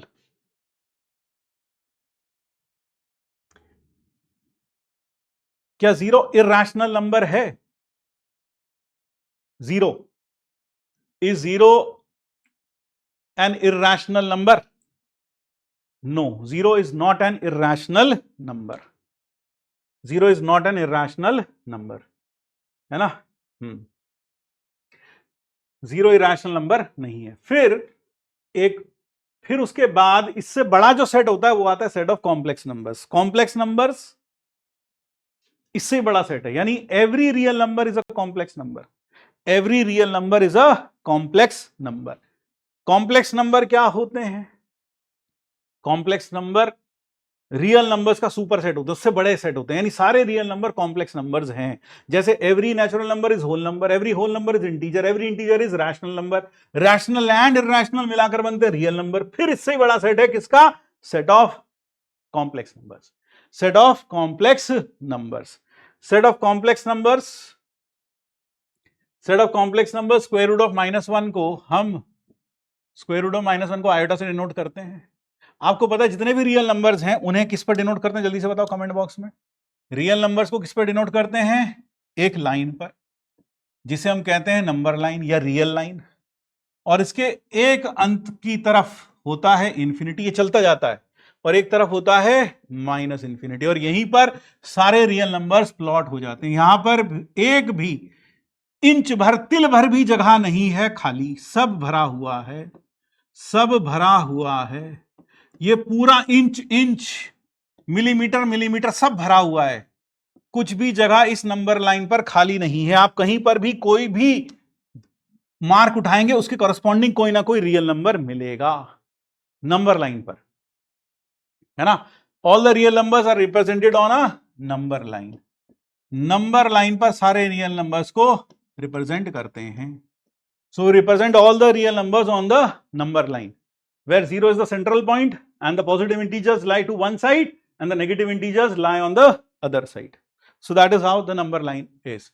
फिर इसके बाद अब जब नए नंबर्स आए, ठीक है ना, नए नंबर्स, कॉम्प्लेक्स नंबर्स की बात करें। कॉम्प्लेक्स नंबर्स क्यों आए? क्योंकि मैथमेटिकली बहुत सारी चीजों का जवाब तो हमें मिल चुका था, लेकिन जैसे जैसे हम आगे बढ़े स्क्वायर रूट ऑफ -1 का जवाब हमारे पास नहीं था, तो स्क्वायर रूट ऑफ -1 को हमने बोला आयोटा। और अब सवाल उठा कि ऐसे नंबर्स को कहां रिप्रेजेंट करें। ऐसे नंबर को रिप्रेजेंट करने के लिए यहां तो जगह नहीं थी, इसलिए हमने इन्हें रिप्रेजेंट किया 2D में। एक और लाइन बना ली इसके परपेंडिकुलर, एक तरीके से ये तो हमारी नंबर लाइन ही है नीचे वाली, लेकिन इसके परपेंडिकुलर एक लाइन बना ली। इस लाइन को बोल दिया इमेजिनरी एक्सिस, है ना? ये सब बहुत डिटेल में पढ़ेंगे बाद में, अभी बस थोड़ा थोड़ा बता रहा हूं इसके बारे में, कॉम्प्लेक्स नंबर के बारे में। और यहां इसको बोलते हैं रियल एक्सिस, रियल एक्सिस। और जो भी हमारा कॉम्प्लेक्स नंबर होता है उसे जेड से रिप्रेजेंट करते हैं, और वह नंबर होता है a plus iota b form का, जहां पर a और b दोनों रियल नंबर हैं। So every complex number is of the form a plus iota b, a plus iota b form का, a plus iota b form का। भाई इसको ज्यादा शिद्दत से मत लेना दिमाग में, ठीक है ना? क्यों? क्योंकि कई बार होता क्या है, सर ये और बता दो इस बारे में, कॉम्प्लेक्स नंबर आएगा उसमें बहुत डिटेल में बताएंगे, सब कुछ बताएंगे डिटेल में, ठीक है भाई? तो यहां पर ये हो गया कॉम्प्लेक्स नंबर्स का रिप्रेजेंटेशन। कॉम्प्लेक्स नंबर्स कहां पर रिप्रेजेंटेड होते हैं? रिप्रेजेंटेड ऑन, किस पर रिप्रेजेंट करते हैं? रियल नंबर तो किस पर रिप्रेजेंट होते हैं? नंबर लाइन पर। ये कहां रिप्रेजेंट होते हैं? रिप्रेजेंटेड ऑन, इस प्लेन का नाम आर्गन प्लेन है। भाई डी साइलेंट है, ध्यान रखना। आर्गन प्लेन, या फिर दूसरा नाम है कॉम्प्लेक्स प्लेन पर। कॉम्प्लेक्स प्लेन यानी जिस प्लेन में ये दोनों एक्सिस हैं वहां उस प्लेन में से रिप्रेजेंट करते हैं। और रियल नंबर्स कहां रिप्रेजेंट होते हैं? रियल नंबर्स कहां रिप्रेजेंट होते हैं? Real numbers represented on number line, represented on number line. और इंपॉर्टेंट बात क्या? इंपॉर्टेंट बात यह है, इंपॉर्टेंट बात यह है कि इंपॉर्टेंट बात यह है every real number is complex number. every real number is a complex number। लेकिन कोर्स के 98% केसेस में हम बात करेंगे हमेशा रियल नंबर की, है ना, हम बात करेंगे रियल नंबर की। अभी हमारा फोकस ऑफ स्टडी है रियल नंबर। कॉम्प्लेक्स नंबर पर हमने आपको बताया कि कॉम्प्लेक्स नंबर जब आएगा तो उसे पूरा विस्तार में बहुत अच्छे से पढ़ाया जाएगा, इसलिए बहुत ज्यादा इसको सर और कैसे होगा क्या क्या नहीं होगा उसको इतनी शिद्दत में ना लें। ठीक है भाई, ये बात समझ में आई मेरे भाई? क्लियर हुआ? Can we represent irrational numbers on the real line? Yes, you can represent. For example √2 अगर रिप्रेजेंट करना है तो हम क्या करते हैं, ये 1 यूनिट यहां परपेंडिकुलर बना लेते हैं और फिर ये मेजर कर लो अगर आप, तो ये डिस्टेंस होगा √2। अब इस डिस्टेंस को लेकर कंपास में एक आर्क लगा लो, वो √2 रिप्रेजेंट कर देंगे। तो इरेशनल नंबर्स को भी हम नंबर लाइन पर रिप्रेजेंट कर लेते हैं, ठीक है ना? हाँ, एग्जाम मतलब अलग अलग फॉर्म में, जैसे √2 हो गया उसको ऐसे रिप्रेजेंट कर सकते हैं। ठीक है भाई, जैसे √2 रिप्रेजेंट करना, तो मैंने क्या बताया अभी आपको, यहां पर ये 1 यूनिट है डिस्टेंस, फिर आपने इसके परपेंडिकुलर लाइन बनाई, वो भी कितने यूनिट, 1 यूनिट, और फिर आपने उसको यहां से मिला दिया पाइथागोरस थ्योरम से। ये कितना हो जाएगा, ये हो जाएगा √2। अब जैसे ये √2 आया, कंपास में आपने ये डिस्टेंस भरा और फिर यहां आर्क लगा ली, यू गेट द डिस्टेंस √2। तो आपको दिख जाएगा यहां √2 यहां आएगा। ठीक है भाई, तो ये बात हो गई। फिर अब आगे बढ़ते हैं, ये क्लियर हो गया, every real number is a complex number. हर रियल नंबर कॉम्प्लेक्स नंबर क्यों है, उसका कारण देखो। जैसे मान लो मैंने एक नंबर उठाया 3 को मैं लिख सकता हूं 3 + 0 आयोटा। मैंने एक नंबर उठाया 6, उसको लिख सकता हूं 6 + 0 आयोटा। मैंने एक नंबर उठाया -√2, उसे मैं लिख सकता हूं -√2 + 0 आयोटा। और किसी भी कॉम्प्लेक्स नंबर को रिप्रेजेंट कैसे करते हैं, देखो जरा, यहां से चलेंगे A और यहां B, तो ये हो गया A और ये B। तो यह कॉम्प्लेक्स नंबर जो पॉइंट P है, ये रिप्रेजेंट करेगा हमारा complex number A + iota B। So that is how you represent the complex number. Example के तौर पर अगर मैं एक नंबर ले लूं 3 आयोटा, तो 3 आयोटा कैसे रिप्रेजेंट होगा, ये है 0 + 3 आयोटा। 0 ये हुआ और 3 कहीं भी होगा, तो 0,3 यहां कहीं आ जाएगा। सो दिस इज 0, ये वाला जो पॉइंट होगा ये होगा 0,3 आयोटा, यानी ये पॉइंट हो जाएगा 3 आयोटा। अगर ये 3 यूनिट है डिस्टेंस, तो ये हो जाएगा 3 आयोटा पॉइंट, क्योंकि इमेजिनरी वाले पार्ट को यहां से देखते हैं, रियल वाले पार्ट को यहां से देखते हैं। क्लियर हुआ ये बात? हाँ, ये क्लियर हो गई भाई, ये क्लियर हो गई। चलो ठीक, आगे बढ़ते हैं। ये क्लियर हो गया, rational number, irrational number, complex number, ये सब समझ में आया। ठीक है, अच्छा, एक छोटी सी बात, ये छोटे सिंबल्स हैं कुछ जो आपको पता होने चाहिए। ये सिंबल का मतलब क्या होता है, फॉर ऑल या फिर फॉर एवरी, फॉर ऑल या फिर फॉर एवरी। और यहां पर एसटी का मतलब सच दैट। ये जो सिंबल है उल्टा ई, इसका मतलब होता है देयर एग्जिस्ट। ये नया सिंबल है, आपने कभी देखा नहीं होगा शायद। इसका सिंबल का मतलब होता है देयर एग्जिस्ट। एप्सिलॉन होता है बिलोंग्स टू, एप्सिलॉन होता है बिलोंग्स टू। ये उल्टा ई जो लिखा है इसका मतलब होता है देयर एग्जिस्ट। तो कभी भी मैथ्स में लिखना हो देयर एग्जिस्ट, तो ऐसे लिख सकते हैं। ठीक है, सिमिलरली क्यूईडी, क्वाड इरैट डेमोन्स्ट्रेंडम, तो दैट इज, यानी कि यहां पर हमारा प्रूफ कंप्लीट होता है, या फिर यहां हमने वो सब प्रूफ कर दिया जो हमें करना था। इसका मतलब होता है इक्विवेलेंट टू। कई बार 3 इक्वल लगे होते हैं, इसका मतलब दोनों एक ही बातें हैं। जैसे कहें वो मर गया, वो टपक गया, ही पास्ड अवे, ये तीनों इक्विवेलेंट बातें हैं, एक ही बात है। तो उसके लिए क्या यूज करते हैं, इक्विवेलेंट का साइन। ये इक्विवेलेंट है, equivalent, this is called as equivalent. ये अप्रोक्सीमेटली इक्वल टू, ये क्या है, अप्रोक्सीमेटली इक्वल टू। तो क्लास में कभी भी LLY का मतलब सिमिलरली, बिल्कुल इसी तरीके से। तो क्लास में कभी भी हम ये सिंबल्स यूज करें तो आपको एकदम ये नहीं कि सर ये क्या यूज कर लिया, हमें बताओ सर ये क्या यूज कर लिया। ठीक है भाई, क्लियर है बात? अब यहां पर, अब देखो, अब देखो, अब अभी तक आपको अपने बीच कुछ ऐसे लोग मिल गए होंगे। अब देखो, अभी आपको कुछ लोग मिल गए होंगे अपने बैच में, लोकेट हो गए होंगे। क्लास बोरिंग लग रही, ये सब थोड़ी ना आता आईआईटी में। देखो कमेंट्स में देखो, 2-4 ऐसे नमूने मिले होंगे आपको। मिले कि नहीं मिले, मिले कि नहीं मिले, ये सब थोड़ी ना आता आईआईटी में, ये सब थोड़ी ना आता आईआईटी में। ज्ञानी स्टूडेंट। ये सब नहीं आता सर, ये सब कहां पूछा जाता है, ये सब कहां पूछा जाता है, ये सब तो नहीं पूछा जाता। हाँ या ना? बिल्कुल सर, ये सब थोड़ी ना आता है। तो भैया ये रहा सवाल, एक इंटीग्रल ले दिया मैंने -1 से 1 x³ dx।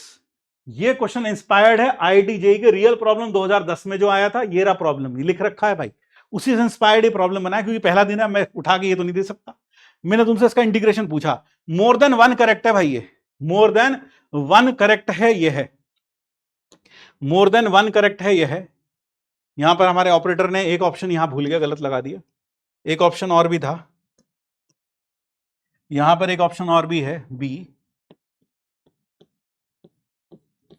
तो मोर देन 1 करेक्ट है ये, तो जल्दी से एक पोल दे रहा हूं, इस पोल में आपको 1 और मोर देन 1 करेक्ट, 1 और मोर देन 1 करेक्ट प्रॉब्लम है ये, एक या एक से ज्यादा सही हो सकते हैं, मल्टीपल चॉइस क्वेश्चन है, आपको इसका जवाब देना है ए बी सी डी में से कौन सा सही है, आपको जवाब देना है 1 और मोर देन 1 करेक्ट है, 1 और मोर देन 1 करेक्ट, यानी ए बी आंसर हो सकता है, बी सी आंसर हो सकता है, ए सी डी आंसर हो सकता है, इस तरह से। हां, ए बी सी आंसर हो सकता है, ए सी डी आंसर हो सकता है, मोर देन 1 करेक्ट, ध्यान रखिएगा 1 और मोर देन 1 करेक्ट, एक या एक से ज्यादा सही हो सकते हैं। तो ये मत सोचिएगा कि बस एक ही सही है या दो ही सही है या तीन सही हैं।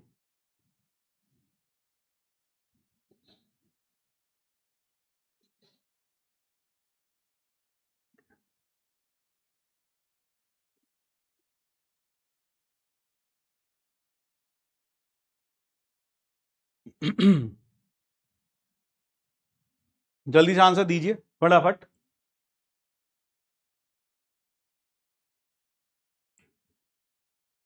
ए बी सी, बिल्कुल, वेरी गुड, कई लोग सही कर रहे हैं। A B C D, A B C, A B C, A B C, A B C, बिल्कुल, बहुत बढ़िया, बहुत बढ़िया, वेरी गुड, ग्रेट, बिंगो, बहुत बढ़िया। सो जो आंसर आपका आएगा इस केस में, सिलेक्ट करेक्ट आंसर,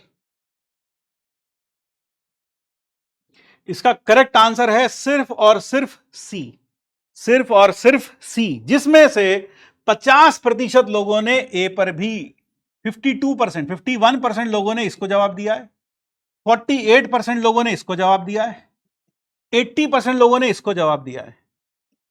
ये तो शायद कोई बिरला ही होगा जो ये आंसर देगा, वैसे है ना, डी वाला तो पता नहीं भाई, डी फॉर ढैंचू ढैंचू ही कुछ होगा, ठीक है ना। हाँ, तो यहां पर ए बी और सी आंसर दिए हैं, जबकि इसका सही आंसर सिर्फ और सिर्फ सी है। यानी कि अगर आपने सी के साथ ए पर भी टिक लगा दिया होता तो आपको आईआईटी में 0 मिला होता, आपने बी भी टिक लगा दिया होता तो आईआईटी में सिर्फ आपको 0 मिला होता। अब आप यहां समझें कि अब देखो, एक लेक्चर में, शुरू की बहुत ही छोटी सी बात में आईआईटी ने भी यहां गेम खेला, देखो ये देखो, मैंने नहीं खेला ये गेम, ये आईआईटी ने सिखाया, आईआईटी ने खेला ये गेम 2010 में। तो कई लोग ये सोचते हैं कि इतना बेसिक थोड़ी ना आता है आईआईटी में, आता है भाई, आईआईटी को पता है कि अक्सर बच्चों को क्या चीजें मालूम नहीं होती, उन्हें ऐसा लगता है ये तो होता ही है, ये तो मालूम ही है, ये तो पता ही है, लेकिन असली चीज उसे पता ही नहीं होती, ठीक है। ऐसा क्यों? अब देखो, पाई 22/7, क्या पाई की वैल्यू होती है? नहीं होती, क्योंकि पहली बात, अगर पाई 22/7 है तो ये डेसिमल कैसा है? रेकरिंग डेसिमल है। ये कैसा डेसिमल है? रेकरिंग डेसिमल है। रेकरिंग है कि नहीं है भाई? ये रेकरिंग डेसिमल है। जबकि पाई एक इरैशनल नंबर है, वो तो नाइदर टर्मिनेटिंग नॉर रेकरिंग होगा, तो पाई कभी भी इसके बराबर हो ही नहीं सकता। तो पाई की वैल्यू 22/7 नहीं होती, क्योंकि पाई अगर 22/7 होता तो फिर पाई कैसा नंबर होता? रैशनल नंबर होता। अगर पाई 22/7 होता तो पाई अगर 22/7 होता तो पाई रैशनल नंबर होता, क्योंकि पाई क्या है? Pi is neither terminating nor recurring. फिर क्या 3.14 है? नहीं, 3.14 भी नहीं है। क्यों नहीं है? क्योंकि 3.14 ये तो खत्म हो गया। ये कैसा हो गया? ये हो गया टर्मिनेटिंग डेसिमल। 3.14 लिखा किसी ने, बस उसने खत्म कर दिया इतना लिखकर, तो टर्मिनेटिंग डेसिमल हो गया। और पाई कैसा है? नाइदर टर्मिनेटिंग नॉर रेकरिंग, इसलिए यह भी गलत है। पाई की वैल्यू 3.14 भी नहीं होती है, इसलिए यह गलत है। मेरे ख्याल से आपको यह बात समझ में आ गई, यह बात क्लियर हो गई, यह बात क्लियर हो गई भाई, यह बात समझ में आई। तो इसलिए सही आंसर क्या होगा? कैलकटा। कितने लोगों ने गलत कर दिया? जल्दी से कमेंट बॉक्स में लिख के बताओ, कितने लोगों ने गलत कर दिया, कितने लोगों से गलती हुई, और जिनको आज समझ में आया कि हाँ भाई आज समझ में आया कि पाई रैशनल है 3.14। कितनी चीजें आज क्लियर हुई, कि बहुत कुछ आज देखने को मिला, लास्ट में समझने को मिला कुछ नई चीज। जल्दी से लिखो कमेंट बॉक्स में, हाँ जल्दी से लिखो कमेंट बॉक्स में, ठीक है ना? ये क्लियर हुआ भाई? हाँ सर ये तो समझ में आया। चलो एक बस चलते चलते लास्ट में, क्लास 3 बजे तक खत्म है ना? Every rational number is real, true और false. Every rational number is real, true या फॉल्स? पहले वाला ऐसे लिख के भेजना, ए फॉल्स ऐसे लिख के भेजना, या फिर ए ट्रू ऐसे लिख के भेजना कमेंट बॉक्स में। हाँ भाई, every rational number is real, true या फॉल्स?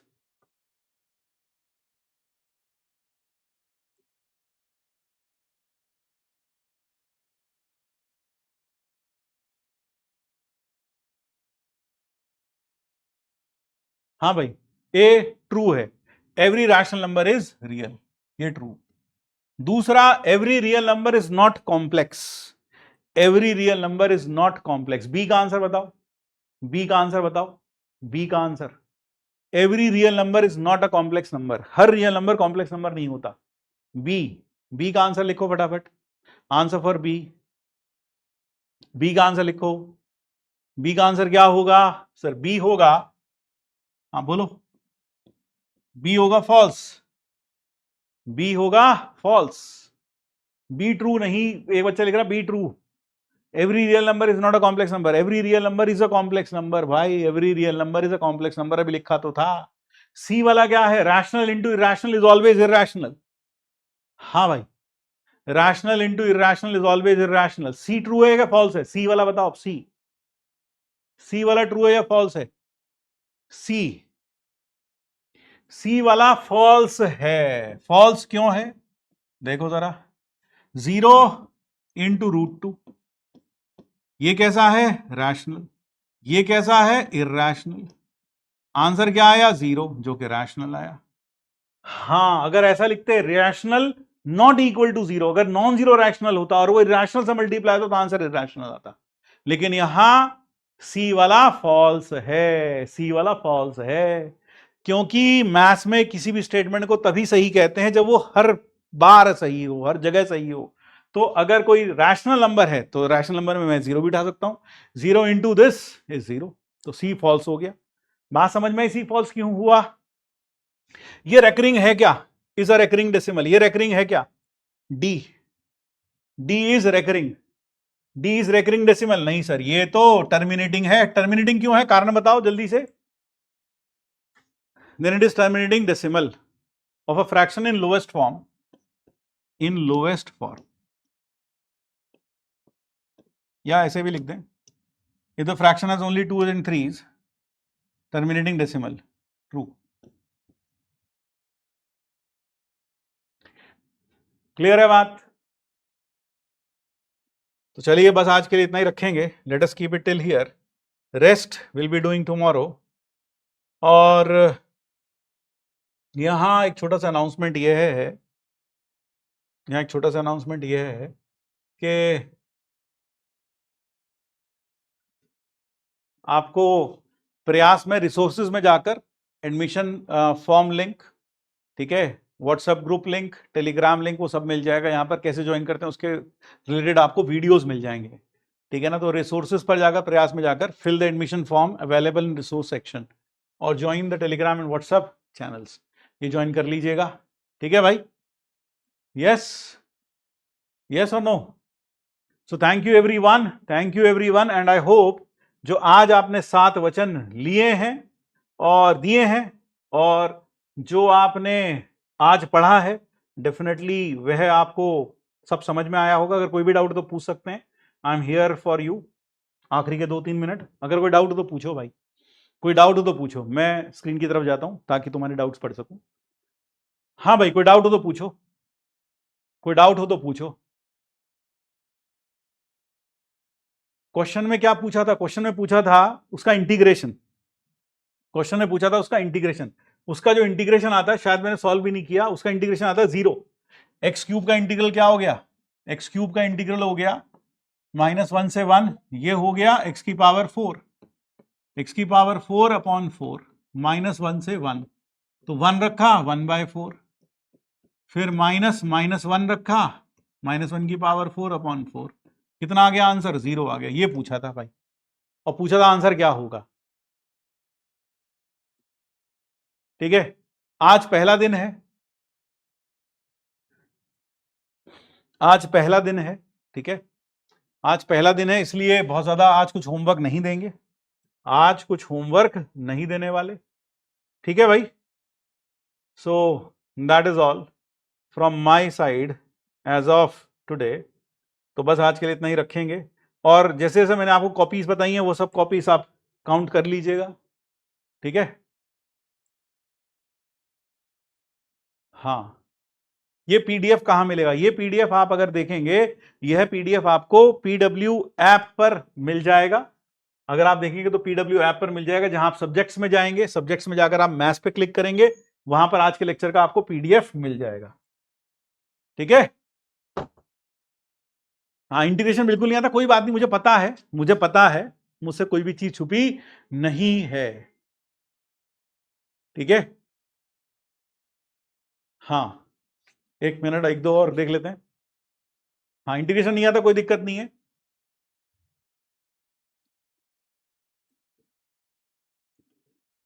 हाँ, वो तो पता है यार, ऑड फंक्शन है तो 0 हो जाएगा, लेकिन यहाँ क्योंकि पहली क्लास है भाई, बिल्कुल आराम आराम चल रहे हैं। चलिए, थैंक यू एवरीवन, फिर मिलते हैं अगली क्लास में, और अगली क्लास होने जा रही है ऐप पर लाइव। तो ऐप पर होगी अगली क्लास, यूट्यूब पर नहीं होगी। Next class will be on the app. So अगर आप अभी भी असमंजस में हैं, ड्रॉप लेना चाहिए नहीं लेना चाहिए, मेरे ख्याल से it is high time when you should take a decision. तो बस इतना ही, मिलते हैं कल फिर से लाइव क्लास में सेम टाइम पर। तब तक के लिए जय Shri Krishna, Radhe Radhe, Radhe Radhe to everyone, tata and bye bye.